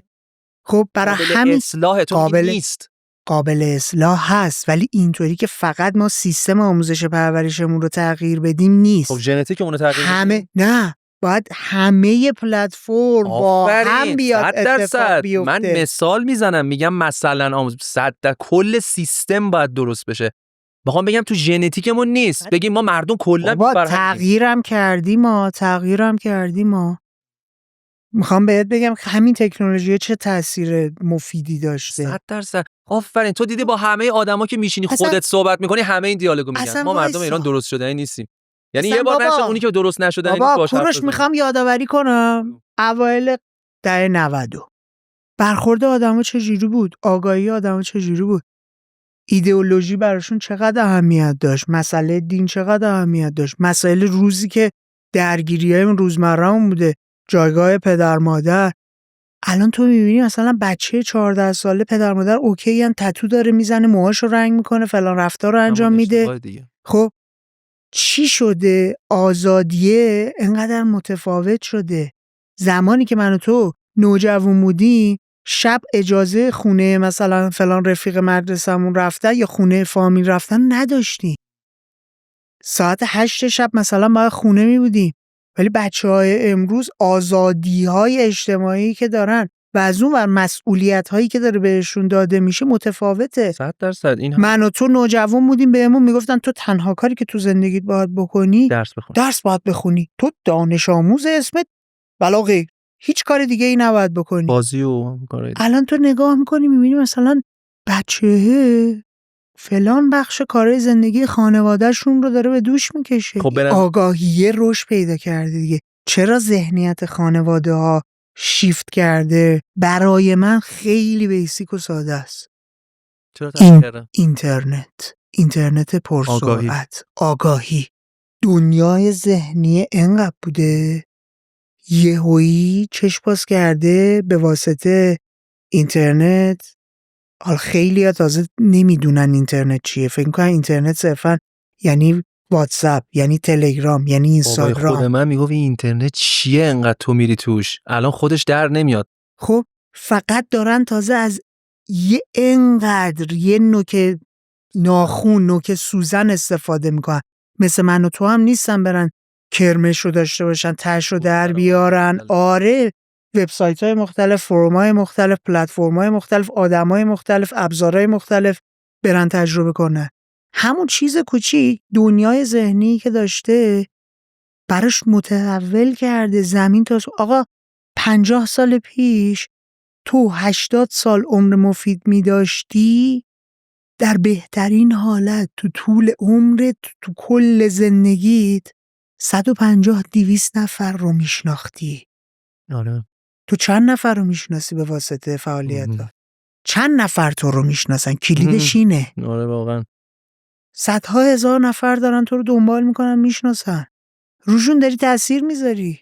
متفاوت میکنه نگاه آدم رو به زندگی. من همون با اولش هم بهت گفتم انقدر اینفورمیشن یهو اومده الان واقعا بدن ما و ژنتیک ما در مقیاس طولانی ها، نه در مقیاس 5 سال، در مقیاس 100,000 سال، واقعا الان بدن ما شوکه. میگه مغز ما در واقع میگه چه اتفاقی داره میفته، چرا انقدر اینفورمیشن من دارم میگیرم. بابا به قول خودت قدیم یارو میومد بیرون میرفت تو خونه تو اون روستا. اصلا قدیم نگاه کن، همین کانسپت ساده قدیم که بهت میگم 50 سال پیش، آره طرف از خونه میرفت بیرون دیگه تو نمیدونستی کجاست. باید وای میسایی تا بابات مثلا بیاد خونه بفهمی بابات زنده است یا نه. اگر میرفت یه سفر تو اصلا نمیدونستی بابای هست، تلفن هم نیست، کجای بابام رفته مثلا شهر، حالا ببینیم کی میاد. الان اصلا این فاصله ها دیگه معنی نداره. یعنی اون موقع وقتی تو میرفتی بیرون، اگه یه سفری میرفتی تیکه به تیکه محیط و طبیعت رو حس میکردی که من دارم این جاده رو میرم، من دارم طبیعت رو میرم، واقعا من رفتم یه جای دیگه. الان نرفته باشی، اسم بهترین رستوران‌های اونجا رو میدونی، طبیعت‌ها رو میشناسی. آره. از قبل دیدی. من الان میدونم نیویورک چه شکلیه. من الان میتونم برم تو نیویورک قدم بزنم، گوگل مپ رو وا میکنم میرم رو استریت ویو قشنگ کل نیویورک رو قدم میزنم. خب قاعدتا اینها همه هست. حالا من میخوام برگردم به اون صحبتت، این که میگی مثلا پدر مادرها بچه‌ها تربیتشون عوض شده. خب واقعا اینها همه هم باز دوباره با همون سنت دیگه، چون آموزش درست نداریم اینا رو چجوری کنیم. مثلا بچه 14 ساله مثلا میشینی فیلمی رو میبینی که آقا زده اینقدر که نباید زیر 18 سال اینو ببینه. میدونی دکتر که از روانشناس خیلی معروف الان هست، ترندم شده اسمش اگه یادم بیاد، که باهاش صحبت میکنم، متاسفانه اسمش یادم نمیاد، یه حرف قشنگی میزنه. میگه میدونی چرا مواد مخدر و مشروب میگن بچه‌ها مثلا زیر 18 سال نخورن؟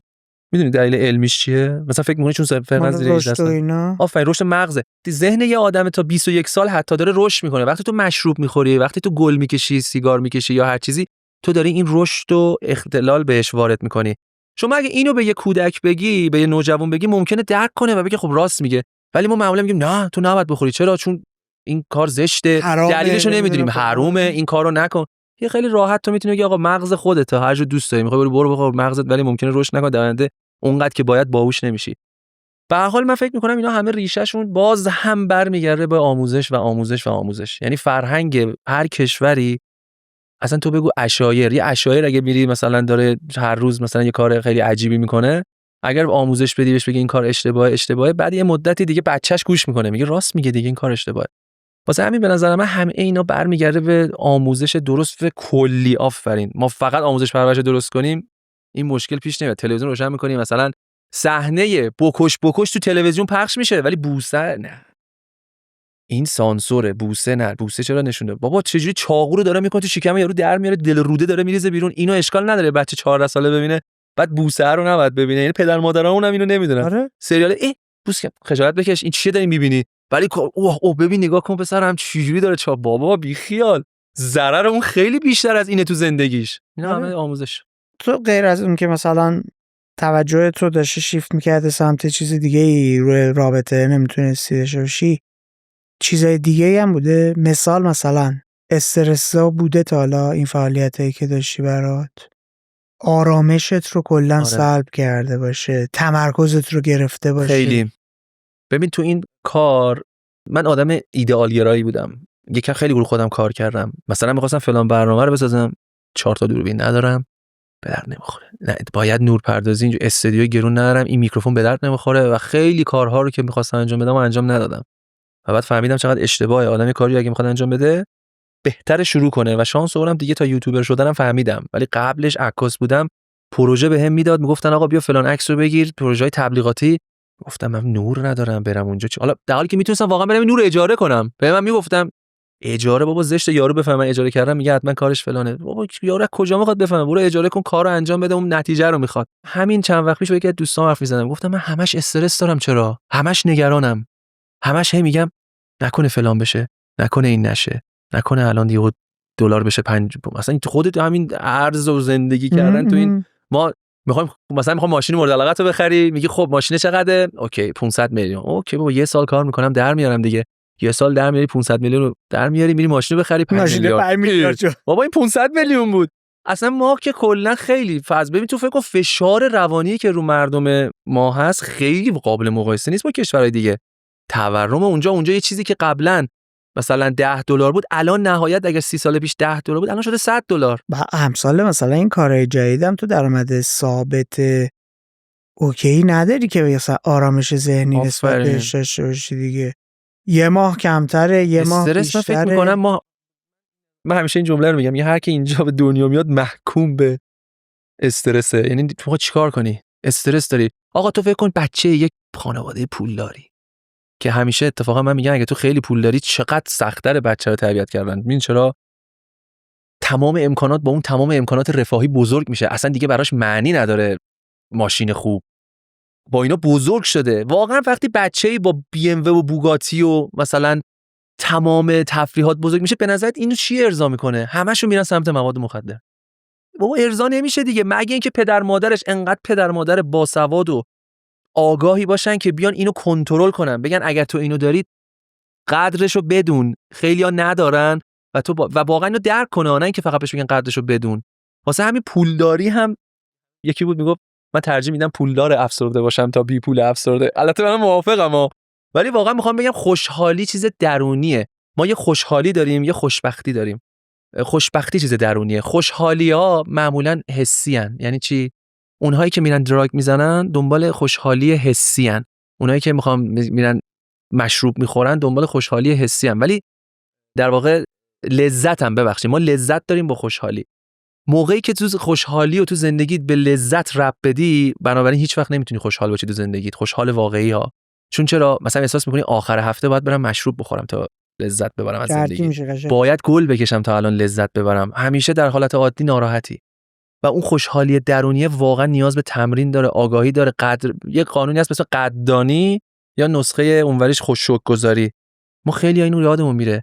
بابا هر لحظه اصلا من میگم همین که داری میبینی بگو چقدر خوبه که من چشمام میبینه، هم که وجود خارجی چقدر داری. خوبه که من گوشام میشنوه، چقدر خوبه سالمم، چقدر خوبه میتونم حرف بزنم، چقدر خوبه این شغلو دارم، چقدر خوبه 50 میلیون دارم در میارم.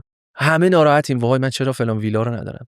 و متاسفانه این طمع ماست. شما ویلا هم بگیری میگی چون میری چرا ویلا اونجا، چرا بی ام و ندارم، چرا 2 تا ماشین ندارم، چرا 4 تا ماشین ندارم. و همیشه اینجوری احساس کمبود میکنی. اگر بتونی به اون درجه از زندگیت برسی که از داشته‌هات راضی باشی، حالا هر چقدر بیشتر بهتر، و خوشحالی درون باشی، واقعا من دنبال اونم و خوشحالم که دارم بهش میرسم. من الان با تمرین 2 سال واقعا دارم رو خودم کار میکنم. یعنی بابا این چیزایی که داری الان خوشحال باش. الان یه عده میشناسنت، خوشحال باش. داری در میاری پول، خوشحال باش. داری این کارو میکنی، خوشحال باش. خیلی کمکم کرد این موضوع تو کاهش استرسم. و چقدر خوشحالم. اون کتاب تئوری انتخاب گلسر واقعا یکی از بهترین کتابایی بود که خوندم. من خیلی با مخاطبام با این دیدگاه حرف میزنم که مثلا آقا حواستون باشه موقع مذاکره با دوستاتون تو بالغتون باشید. تو پدر مادراتون دعوا میکنید تو بالغتون باشید. وقتی اینجوری میکنی تو بیخود کردی والدی. وقتی میگه به خدا من اصلا نمیخواستم اینجوری کنم کودکی. در حالی که بالغ میگه میدونم درست میگی، من این کارو اشتباه کردم. و با بالغت حرف میزنی. این خیلی مهمه. همین یه فاکتور رو همه آدما تو روابطشون رعایت کنن، اصلا ما جدایی نداریم. به خصوص تئوری انتخاب اگر همه بدونن ممکنه نصف افسردگی ها بین بره. چون افسردگی واقعا من اعتقاد دارم تا یه بخش زیادی انتخابه. خب اصلا همین ویلیام گلاسر انقدر تئوری همه جا میتونه برات کار کنه که نگاهت رو به اولویتات تغییر بده. یه جمله قشنگ داره دیگه، کیشا کلید کتاب تئوری انتخاب میگه زندگی یعنی انتخاب و بهای آن را پرداخت کردن. ما هر جا تو زندگیمون هستیم به خاطر انتخابای گذشتهمون بوده. من اگر اینجام انتخاب کردم بیام پیش تو، میتونستم بگم داداش مرسی، ولی مثلا نمیتونم. دیگه اینجا نبودم، دیگه تو پادکستت نبودم. اون کسی که الان داره منو میبینه دیگه منو نمیدید، منو نمیشناخت. همونطور خودت اگر انتخاب نمیکردی مثلا وستروس رو دوست داشته باشی، اصلا منو شاید نمیشناختی. شاید من فکر میکنم کلید شناخت من از شناخت شما از من شاید گیم آف ترونز و پادکست گیم آف ترونز بوده. حالا یا شنیدی یا مثلا و از اونجا گفتی این کوروشه، بیا با هم صحبت کنیم. همه اینها انتخاب دیگه. من میتونم انتخاب کنم امروز برم کافه بشینم و یهو تو کافه یه آدمو ببینم که اصلا زندگی منو عوض کنه. یهو میام تو کافه میبینم یه آدم میبینم که تو بیزنس من چقدر بهم کمک میکنه. اگه اون روز تصمیم نمیگرفتم برم کافه، هیچ وقت اون آدمو نمیدیدم و الان مثلا آره این که زنجیره است به هم پیوسته است، شکی نی.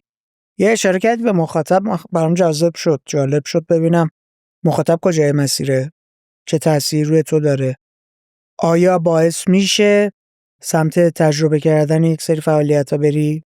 مخاطب آره مخاطب خیلی تاثیرگذاره. مخاطب تاثیرگذار از این جهته که میتونه منو توی یه مسیر نگه داره. فکر میکنم مثلا من یا هولت بده و یا مجبورت کنه و هولم بده. حتی مثلا من جی تی رول پلی گیمی بود که صرفا دوست داشتم تفریحی، از اونا بود که دیگه دوست داشتم بگم خب بس دیگه تموم شد. انقدر مخاطب اینو دوست داشت و هی میگه آقا آرپی نمیری دیگه من گفتم اوکی، مثل اینکه این شاه کلید فعالیت منه، اینو باید نگه دارم. اگه کاریو دوست نداشته باشی چی؟ خوشبختانه این چیزی نیست که دوستش نداشته باشم، ولی مخاطب دوست داشته باشه. ولی مخاطب دوست داشت. دیدم خب منم دوست دارم، حالا چه اصراری داره ازش فاصله بگیری؟ خب تو نه میدونیم بحثم اینه که خود تو بذار توی موقعیت یه کاریو دوست نداری ولی مخاطب داره بهت فشار میاره. نه انجام ندادم. نمونه همین چت با دنیا. باز ازت می‌خواستم ولی تو خسته شدی. چت با دنیا 100,000 تا فالوور اینستاگرام برای من تو 2 ماه آورد. و حتی یکی از دوستای من ترند فارسی، این پسره که اصلا امیر اصلا اومد خونه‌ام با هم صحبت کردیم، گفت چرا انجام نمیدی؟ امیر اصلا منو دیده بود خوشش اومده، گفت من اصلا تو باعث شدی که من بیام سمت این موضوع. گفتم به خودش گفتم امیر من واقعا دیگه این کارو دوست ندارم، اصلا برام جذاب نیست دیگه بشینم با یکی. من احساس میکنم اون کاری که باید میکردم و کردم. تمام کانسپت‌های چت با دنیای منم موضوعش ایران بود. یعنی دوست داشتم به تمام ایران بگم، به تمام دنیا بگم ایران خوبه. موزیک ایرانی براشون پخش میکردم، راجع به ایران باهاشون حرف میزدم، راجع به بازیگرای ایرانی حرف میزدم. و وقتی اومدم بیرون دیگه دیدم مثلا من دوست نداشتم خیلی دو تا درست کردم، دیدم آقا سر فشار بهم آوردن. بعد یه سال دوباره رفتم چند قسمت درست کردم، گفتم آقا دوست ندارم دیگه. حالا مثلا من به دختره بگم مثلا لاس بزنم، بگم جملات پیکاپ لاین بهش بگم، دیدم آقا لذت بخش نیست برام. خیلی محتواش جالب میشد، همه میگفتن وای چه خوبه، تو رو خدا یکی دیگه بساز. ولی دیدم خودم دوست ندارم، انجام ندادم. اگه نه خودم دوست نداشته باشم انجام نمیدم، چون اگر خودم دوست نداشتم دیده شدن داره میاره، توجه داره میاره، ارضات میکنه. ببین اینو واقعا راست میگی. یعنی من اگه چت با دنیا رو ادامه میدادم الان فکر کنم 1 میلیون سابسکرایبر داشتم. بابا اصلا همین امیر که داری میگی، من فکر کنم مثلا تو یک سال 200,000 تا سابسکرایبر روی یوتیوب براش برمغان آورده. امیر کسی بود، امیر با هم حرف زد، خودش اگه ببینه میتونه تایید کنه. گفت کوروش بعضی موقع خسته میشه، احساس میکنم دیگه ول کنم برم یه سمت دیگه. قشنگ یادمه گفتم این کارو نکنی ها، این کارو بچسب بهش، اصلا به حرفای آدما توجه نکن که این کارو تو به درد نمیخوره، تکراری شده. این کارو با قدرت ادامه بده امیر، اصلا ناامید نشو، چون تو الان کلید فعالیتت اینه.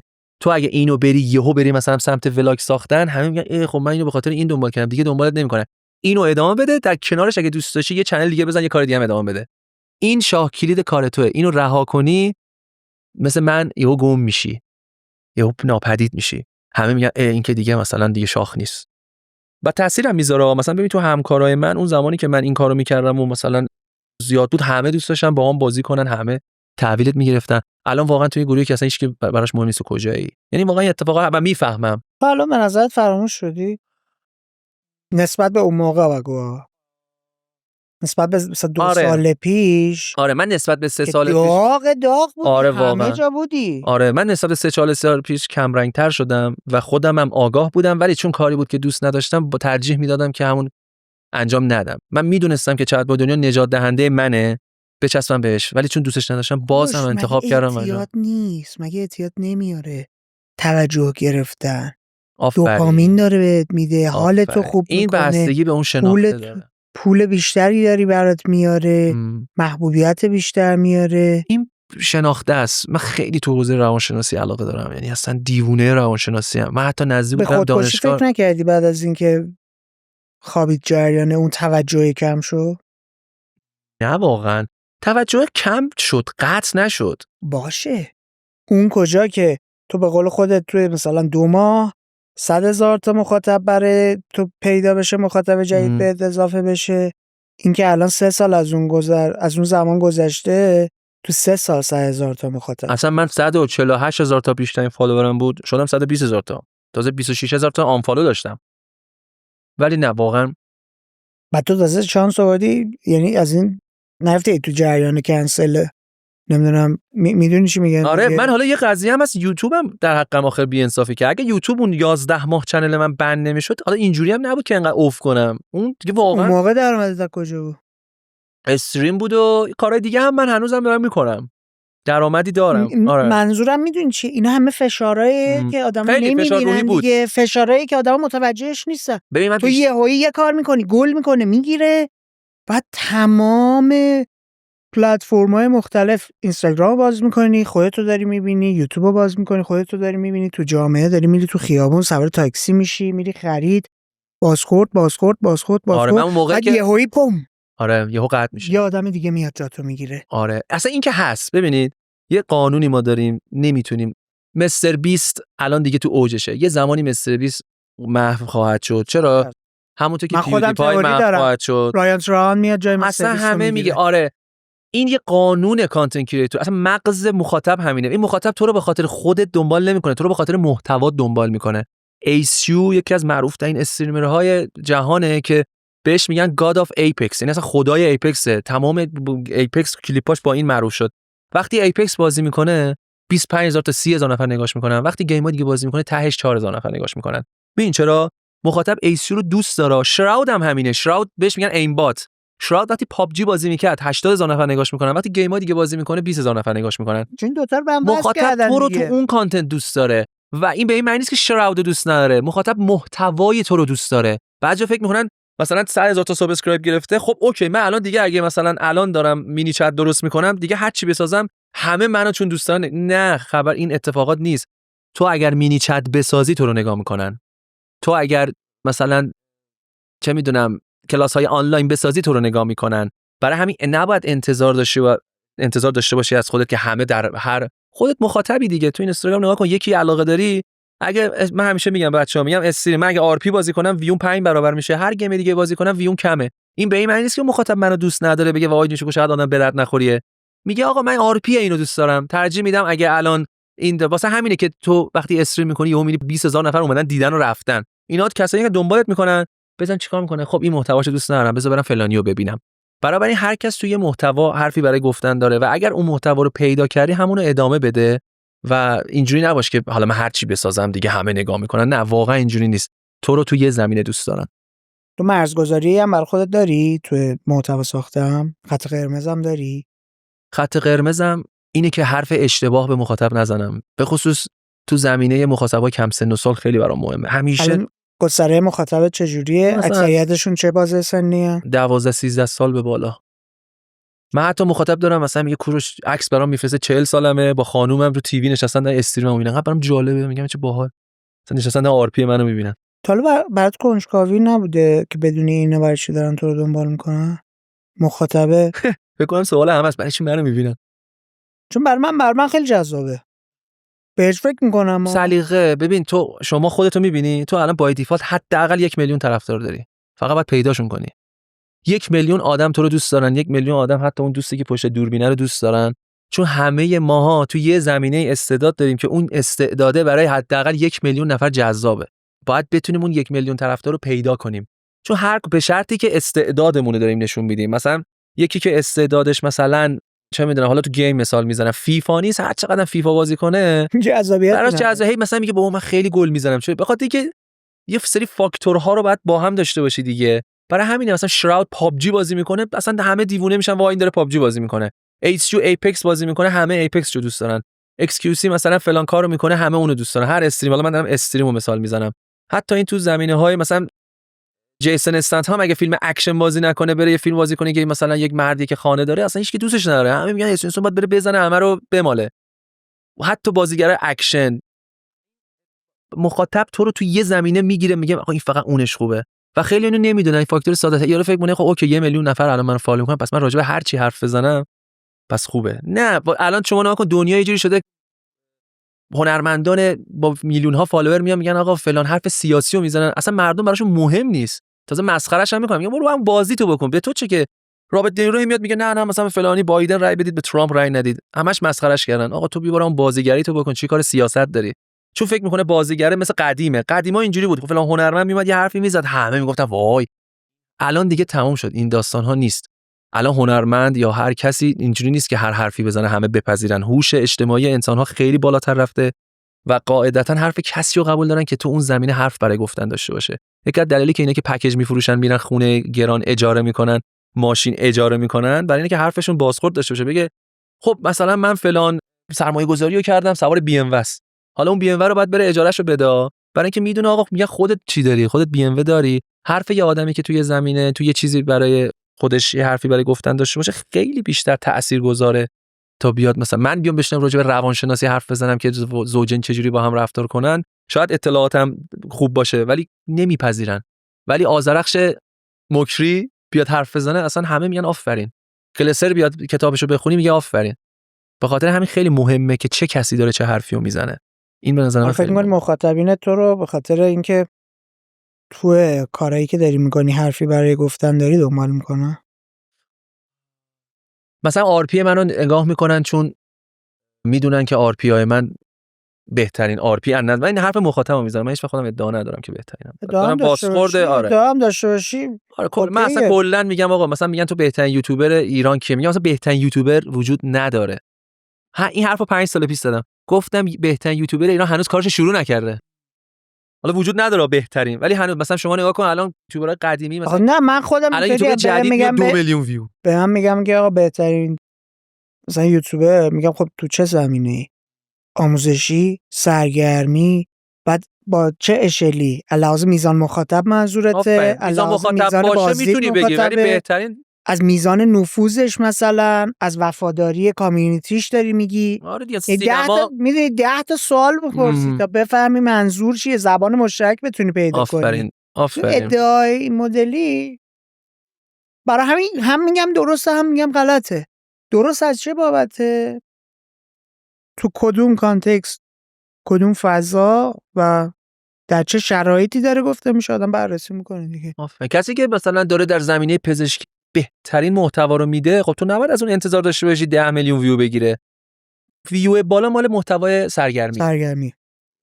حالا آیا تو مثلا 2 میلیون ویو سرگرمی میگیری از اون یوتیوبری که 100,000 تا مثلا بیننده سینما میگیره، مثلا فیلم باز میاد فیلم ها رو بررسی میکنه، تو از اون بهتری؟ اصلا قابل قیاس نیست. اصلا قابل قیاس نیست. تو داری محتوای اگر تو بس باشه بیا جاتون عوض کنیم، تو برو راجع به سینما درست کن، اون بره راجع به سرگرمی درست کنه، ببین هم تو ویوت میاد پایین هم اون ویوش میاد پایین. با یکی از همین بچهای یوتیوبر نشسته بودیم داشتیم همینجا صحبت میکردیم، ماجرا این شدش که ویوهای کوزی کورنر انقدر این مدلی فلان بیساره.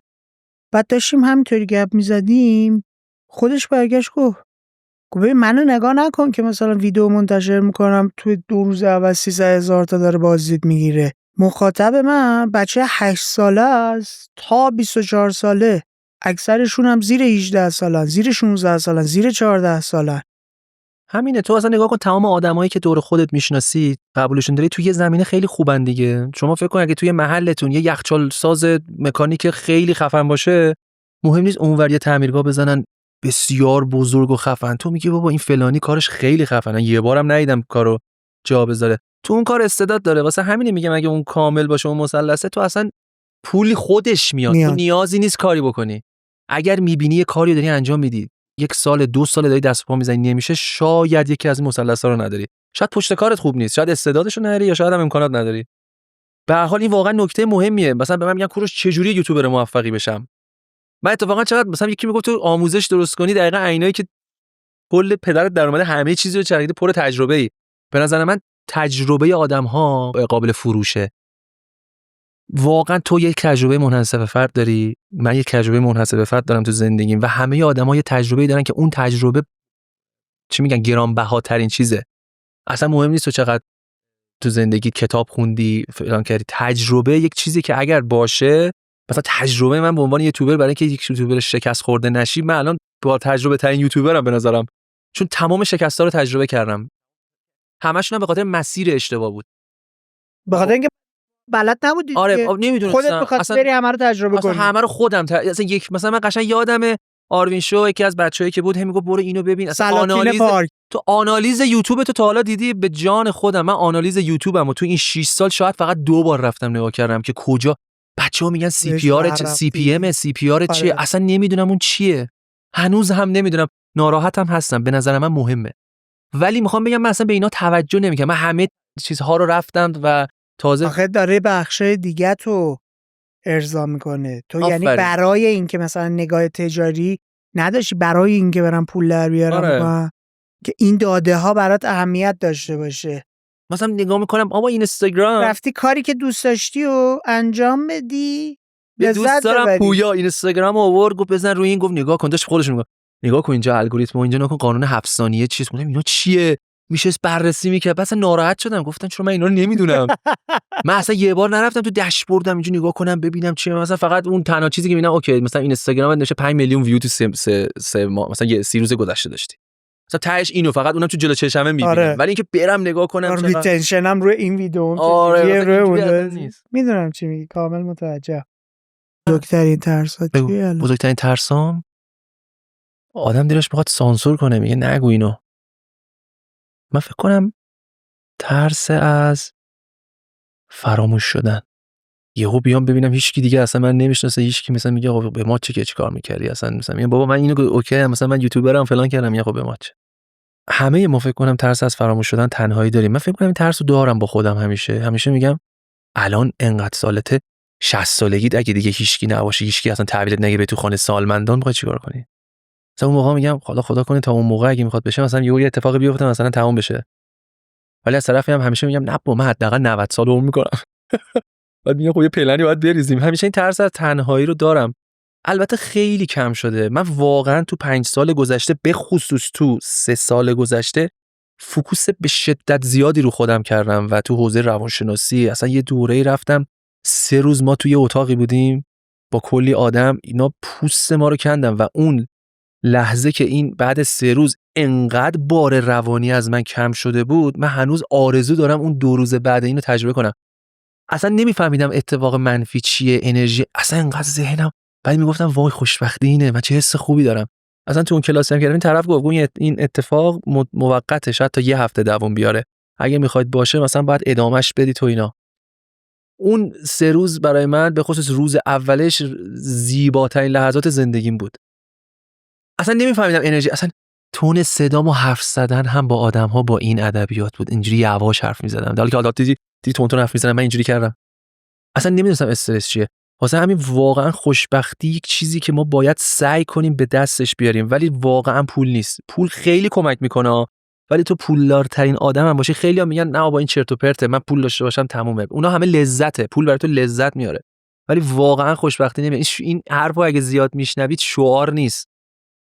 امیدوارم همه یک روزی لذت با پول رو تست کنید و بفهمید که آقا راست میگه، من الان اینقدر پول دارم.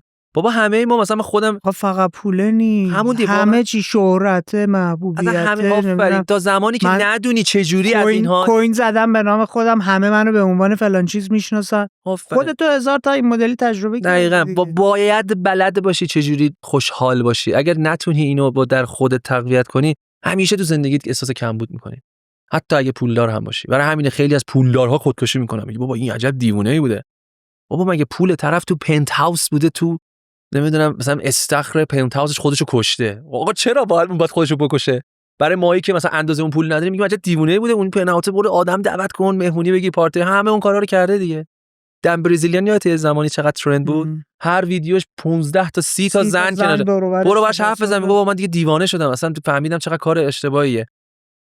ما چون تجربه نکردیم میگیم نه اون خوبه. واقعا خوشحالی خیلی چیز عجیبیه و باید رو خودتون کار کنیم، یعنی خودمون کار کنیم و درکش کنیم. اگه بتونیم به این درجه برسیم مطمئن باش حداقل امکاناتو داشته باشی، چون واقعا پول هم مهمه. یه حداقل نیازمند نباشی به نظر من کافیه. ببین تو کافیه نیازمند آدما نباشی، زندگیتو میبره بالاتر دیگه. همین که نیازمند نباشی. مثلا اگه بخوای یه چیزی رو انجام بدی نگی وای، مثلا تهش میگه خب یه سال پول جمع کنم میتونم مثلا برم کروز، کشتی کروز مثلا. اگه بتونی اینها رو داشته باشی تمام، اصلا لذتش به اینه. آقا تو فکر کن مثلا من ایلان ماسکم، همه پول دارم، کروزمو میرم، همه رو میرم، خب دیگه تموم شد دیگه تفریح ندارم. به نظر من خیلی خوب میشد مثلا زندگی یه جوری باشه که تو همه اینها رو هی تو زندگیت براشون زحمت بکشی. میدونی اصلا لذت چجوری وجود میاد؟ با درد. تو اگه تو زندگی درد رو تجربه نکنی لذت معنی نداره. اگر بتونی درد رو تو زندگیت قبول کنی و بفهمی که تو زندگی با وجود درده که ما میتونیم، اگر همیشه که سرد نباشه تو هیچ وقت لذت گرما رو نخواهید فهمید. تو برو توی آفریقا حالت گرما به هم میخوره، ولی موقعی که تو تبریز بری میگی وای دلم برای اون گرما تنگ شده. همینطور بری تو تبریز میگی دلم برای چابهار تنگ شده، گرما. پس این درده که به ما زندگی رو زیبا میکنه. اصلا شما میگن بابا ما جهانی رو تصور کن که توش زندان یک افسانه است، جهانی رو تصور کن پر از، اصلا این جهان شما اگه توش زندگی کنی دیوانه میشی. وقتی دردی وجود نشه همه آدما خوشحال باشن همه دیگه افسرده میشن. اون درد اگه تو زندگیت وجود داره سعی کن ازش بگذری، بپذیریش اول و ازش بگذر، چون در کنارش حالا یه لذت خوبی هم برات داره و اون لذت رو با کمال میل تجربه کن. ما درد رو باید تو زندگیمون بپذیریم. ته این فضای تولید محتوا، تجربه کردن چیزای جدید کجاست برای تو؟ ته نداره خوشبختانه به نظر من. مثلا 60 سالگی هم من فکر کنم 60 سالگی هم میکنی حالا بریم میبریم بزنیم. ولی واقعا بهش فکر کردم میگم اون پیر بشی دیگه خب البته هم مخاطبای پیرمو دارم دیگه. یه مش پیرمرد میشینیم با هم استوری میکنیم. جدی بهش فکر نکردی نقطه انتها بذاری برای خودت؟ تا کجا حاضری ادامش بدی؟ شغل جدیدیه واقعا، تجربه هم نیست. مثلا کسی مثلا پیرترین نمیدونیم دیگه. آره مثلا ما همه اولینیم. شاید مثلا ما بشیم الگوی نسل جدید که بابا مثلا دیگه تو تا 45 50 سالگی دیگه طرفدار داری. ولی اتفاقی که میفته اولا همه چی تغییر میکنه. من واقعا فکر میکنم فضای استریم و حتی تولید محتوا در آینده نزدیک یکم تغییر خواهد کرد. یعنی به این صورت نیست دیگه. ببین ما الان یه انقلاب اینترنتی داشتیم، ما یه انقلاب صنعتی داشتیم، یه انقلاب اینترنتی داشتیم، الان واقعا انقلاب سومی هم داریم تجربه می‌کنیم، انقلاب AI. خیلی قرار فضا عوض بشه و اگر قدرت کسی بازی رو میبره که قدرت تخیل و آینده نگری خوبی داشته باشه و تصور کنه خب اوکی AI داره میاد حالا چه اتفاقی قراره بیفته. الان AI اومده، الان این داره میاد، الان هوش مصنوعی اومده، الان تو میتونی ویدیو تو عکس تو بدی تبدیل به ویدیو بشه. اوکی پس فیلم سینمایی رو دیگه یه نفر تو خونش میتونه بسازه، گیم و یه نفر تو خونش با AI میتونه بسازه. عکاسی دیگه بس معنی نمیده. تو عکس خودت و قیافه خودت رو به AI میدی میشناسه، میگی منو بذار مثلا منو بذار تو فلان کافه نشستم دارم سیگار میکشم، همونو با ریالستیک میده، اصلا تو بگو عکسو گرفتم کسی متوجه شد. همه اتفاقا داره اتفاق میفته. خیلی‌ها نگرانم میگن واه شغل ابد میره. به نظر من کلی شغل جدید به وجود خواهد اومد و در آینده AI جای ما رو نمیگیره، کسایی که بلدن از AI استفاده کنن جای ما رو میگیرن و اینا خیلی مهمه.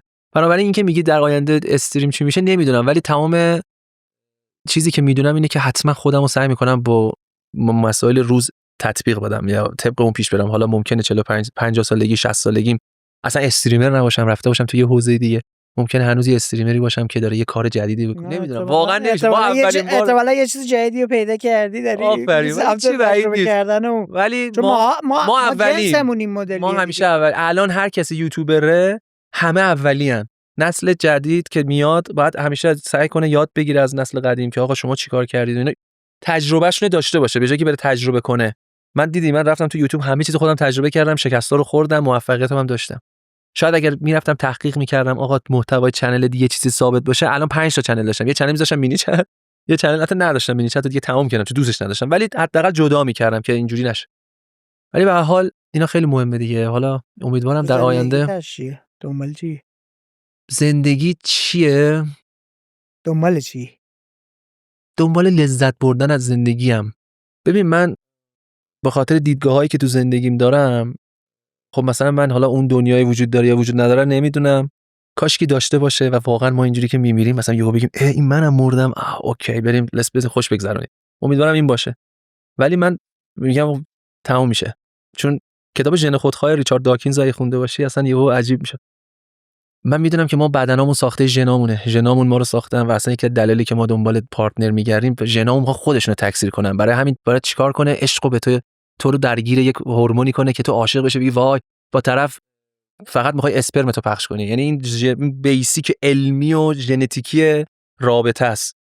برای همین من میگم که حالا که هستیم و داریم زندگی میکنیم ارزش نداره از آدما متنفر باشیم. اینو من واقعا یاد گرفتم. من همین الان 2-3 تا هستن، حالا دیگه اسم نمیخوام ببرم، واقعا از من متنفرن. یعنی دیدم تو ویدیوهاشون هی از من با نفرت حرف میزنن، همیشه ازش تعریف میکنم، میگم اشکال نره حتما یه دلیلی داره و واقعا انقدر خوشحالم که از ته دلم ازش بدم نمیاد. یعنی واقعا میگم اگه بگم اسمشو حالا پشت صحنه بهت میگم. آره بهم بگو، برام جالبه چون دراما نشه. چون اصلا تو نه دارم. نه آخه از اینا نیستی که به قول معروف کرنبریزی نمیدونم بری سمت این که قبلا هم نبودم. هاشم هایزنبرگ یه روز اومد گفت بابا کوروش تو چرا اینجوری؟ هاشم ادبیات شدی بابا چرا اینجوری تو؟ نه اینوری نه اونوری، وسط مسط چیکار میکنی؟ یا بیا اینور یا بیا اونور. میگفتم بابا ول کن من نمیخوام این کارو بکنم. گهگاهی ممکنه تاچ کرده باشم، ولی مثلا واقعا ناراحتم حتی هستم که چرا این آدم از من بعدش میاد. میگم آقا چرا آقا این آدم اینقدر من متنفره و واقعا برای خودش مثلا میگم کاش که میتونستم یه جلسه باش حرف بزنم بگم فلانی من واقعا به تو و به کاری که داری میکنی خیلی علاقه دارم، دوستت دارم و خوشحالم که اینقدر آدم تاثیرگذاری شدی. ولی اون آدم همیشه هر وقت حرف منو میزنه میبینم داره یه حرف بعدی میزنه، یه داره یه فوشی بهم میده. میگم بابا باش اشکال نداره. من همیشه به خاطر همین میگم یاد گرفتم که اول از همه تنفر اصلا نداشته باشم. این یکی از همون فاکتورهای خوشحال بودنه.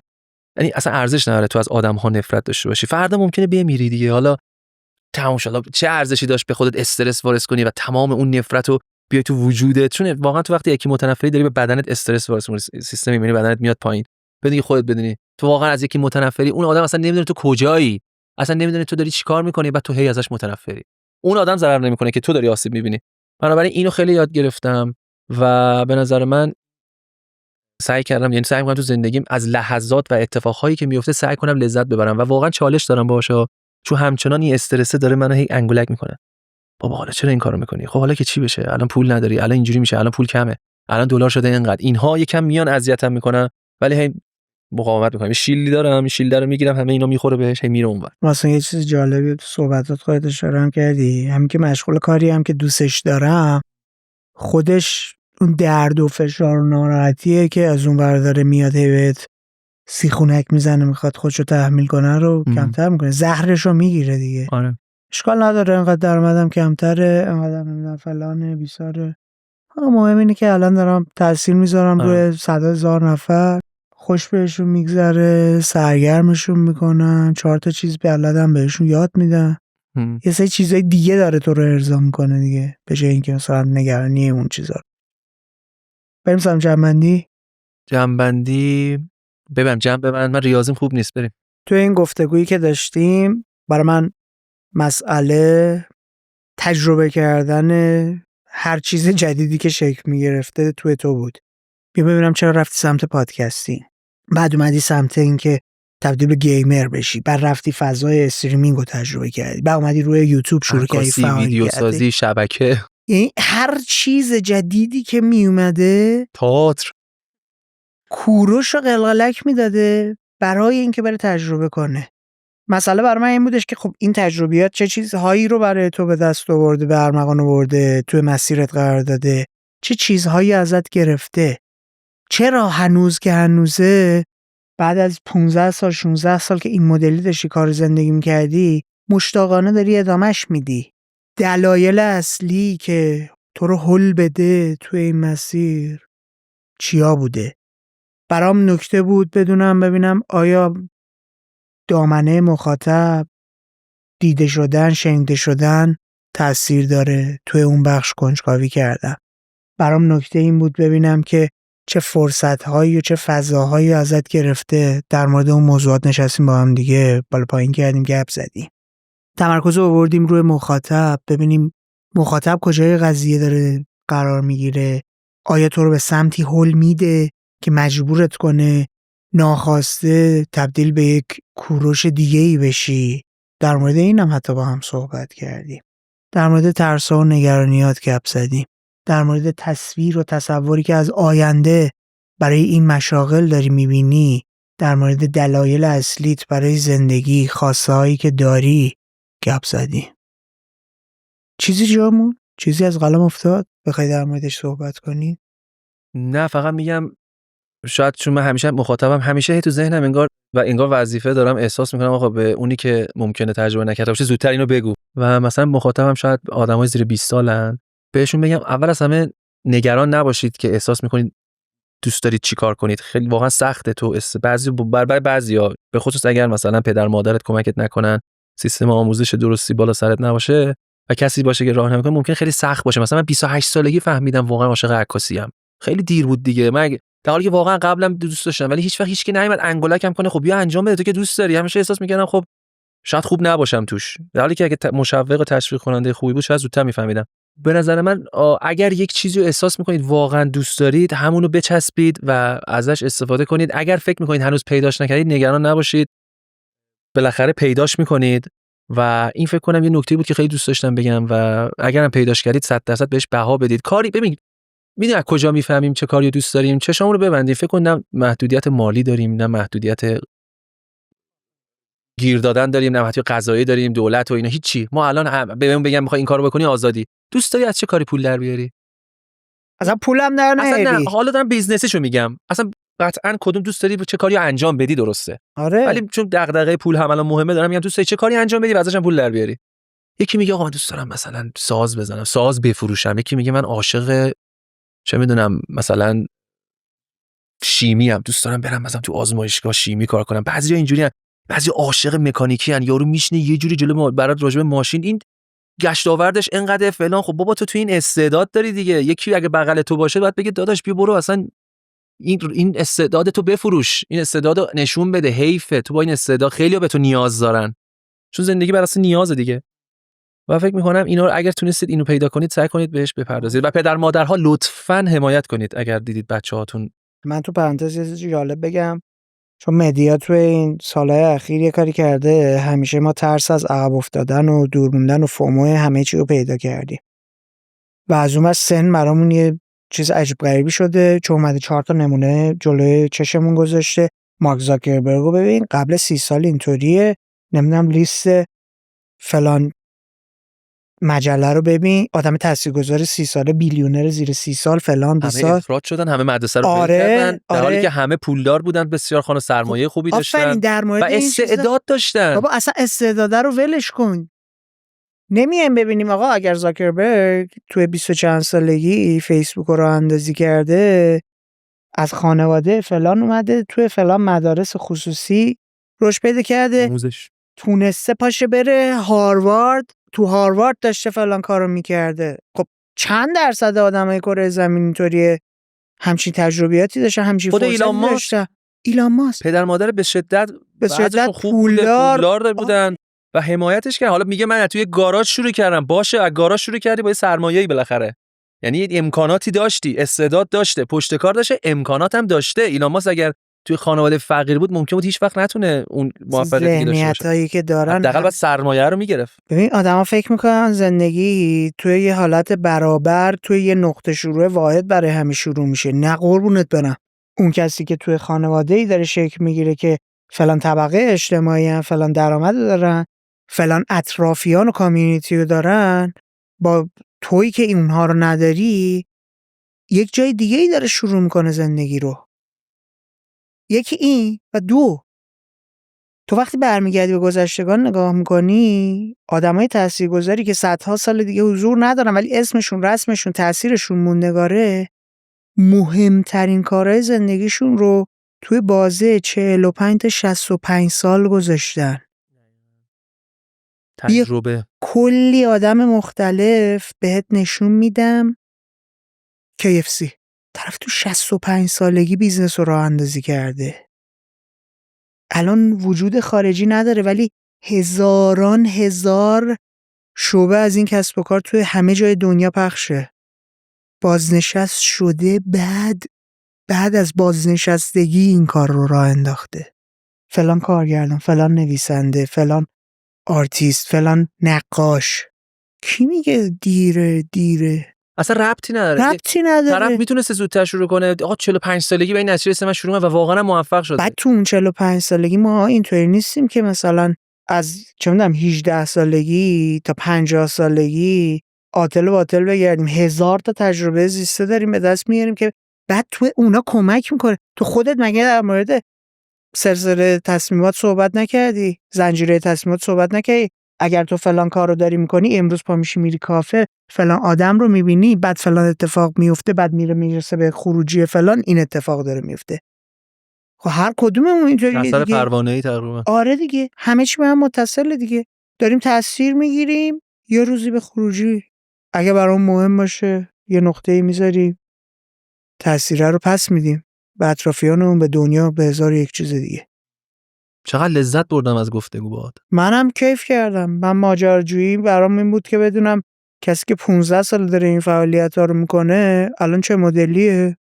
دستم گرفتی کمکم کردی بدونم، آشناتر شدم باهات. میدونی من چجوریه؟ من تو هر کاری میرم، هر کاری، هر شغلی، هی میگم این یه چیز جدید بهش اضافه کنم. این کرم منه. من عکاسی که شروع کردم هی میگفتم بابا این مثلا یعنی چه فایده داره من برم یه عکاسی پورتره بگیرم؟ گفتم چیکار میتونم بکنم؟ رنگا رو آوردی؟ اصلا رنگا یه بحث، حتی تو بیزنسش. مثلا میرفتم بازار پرده فروشا، گفتم آقا اجازه هست از پرده ها عکس بگیرم؟ از پرده ها عکس میگرفتم، میرفتم کاتالوگ رنگی خوشگل درست میکردم، چاپ میکردم، 30 صفحه میذاشتم جلوش، یارو ورق میزدم، اسم مغازه، همه چیو. مثلا نمیدونستا. گفتم آقا اینو دوست داری؟ اینو برای ماه. گفت چقدر خفن، چقدر؟ من از این 1000 تا میخوام. و اینجوری محصولمو میفروختم. مثلا توی عکاسی این اتفاقی بود، شروعش اینجا بود. رفتم یه تولد یکی از دوستامون، گفتم بیا تولد، گفت بیا گوش دوربین هم بیار عکس بگیر. من تنها کاری که اونجا نکردم عکاسی بود. نشستم فیلم گرفتم. تیکه تیکه کلیپ ویدیو گرفتم، بوکه می‌کردم فلان. اومدم یه موزیک ویدیو روش درست کردم، با موزیک سینک کردم. انقدر اینو خوششون اومد، همون اکیپه تا 2 سال من داشتم اونا پول در می‌برن. داداش میای ویدیو ما هم بسازی؟ اینا چشم هم چشمی شد، هر کی ویدیوش خفن‌تر بود. میخوام بگم مثلا هر کاری، مثلا اون مؤسسه حقوقی هم کردم، آقا یه چیزی کمه برای که خودم لذت ببرم. و من اونجا عکاس که بودم ادیت دوست داشتم، خودم خوراک عشقامو درست می‌کردم برای خودم، ولی در قبال یک محصول به نام اون هم پولمو می‌گرفتم هم خودم حال می‌کردم. من واقعا اگه ادیت می‌کردم به خاطر این نبود که آخ چون این ادیت کنم پول بگیرم. اصلا ببین تو نمی‌دونی من می‌خواستم برم کرم خودت بود. ببین من موزیکو انتخاب می‌کردم، من همیشه اینم، حتی الانم موزیکو انتخاب می‌کردم، بعد می‌رفتم تو مهمونی. مثلا میگفتم آخه اینجای موزیک من یه حرکت اینجوری دوست دارم. میرفتم تو مهمونی من کدوم فلان پسر یا دختر داره اینجوری میکنه. حتی گاهی میگفتم میتونی یهو بچرخی اینجوری کنی.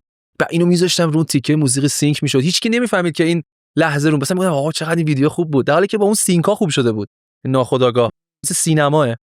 و فکر می‌کنم کرم من همیشه اینه که دوست دارم تو هر چیزی استی جدید بیارم. تو آر پی هم همین بود، تو تویچ هم همین بود. میگفتم آقا دوست دارم یه حرکت استریمم یه جور دیگه باشه. یهو وسطش آواز میخوندم. مدل خودت. آره مدل خودم. آفرین. چیزی که خودم، مثلا من خوندن رو دوست دارم، خوندنم آوردم تو استریمام.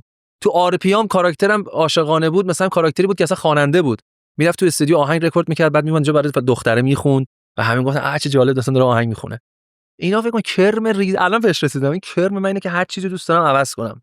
یعنی الان مثلا به من بگن بیا برو شخصی سازی کنی دیگه. آره مثلا بیا برو توی شرکت. مثلا معلوم هم شد دیگه، چون صحبت کردیم تو گفتی من دنبال اینم که لذت بیشتر از زندگی توی این تایم محدودی که زندم ببرم. تو گفتی باورت هم اینه که تموم میشه. دمت گرم. قربونت برم. خیلی چسبید. آره واقعا دمت گرم و مرسی از مخاطبات که تا این لحظه تحمل کردن. قربونت برم. صحبت‌های منو اونایی که واقعا تحمل کردن دمشون گرم. مرسی. همونطور که دیدید این یه کار تیمی و کلی آدم براش زحمت میکشن. از شما یه خواسته بیشتر نداریم. کمکمون کنید کامیونیتی و جامعه مخاطب کوزی کورنر گسترش پیدا کنه. ما رو به کسایی که دوست دارید و فکر میکنید محتوای ما براشون میتونه جذاب، جالب و حتی ایده بخش باشه معرفی کنید. مراقب خودتون باشید. به زودی میبینمتون.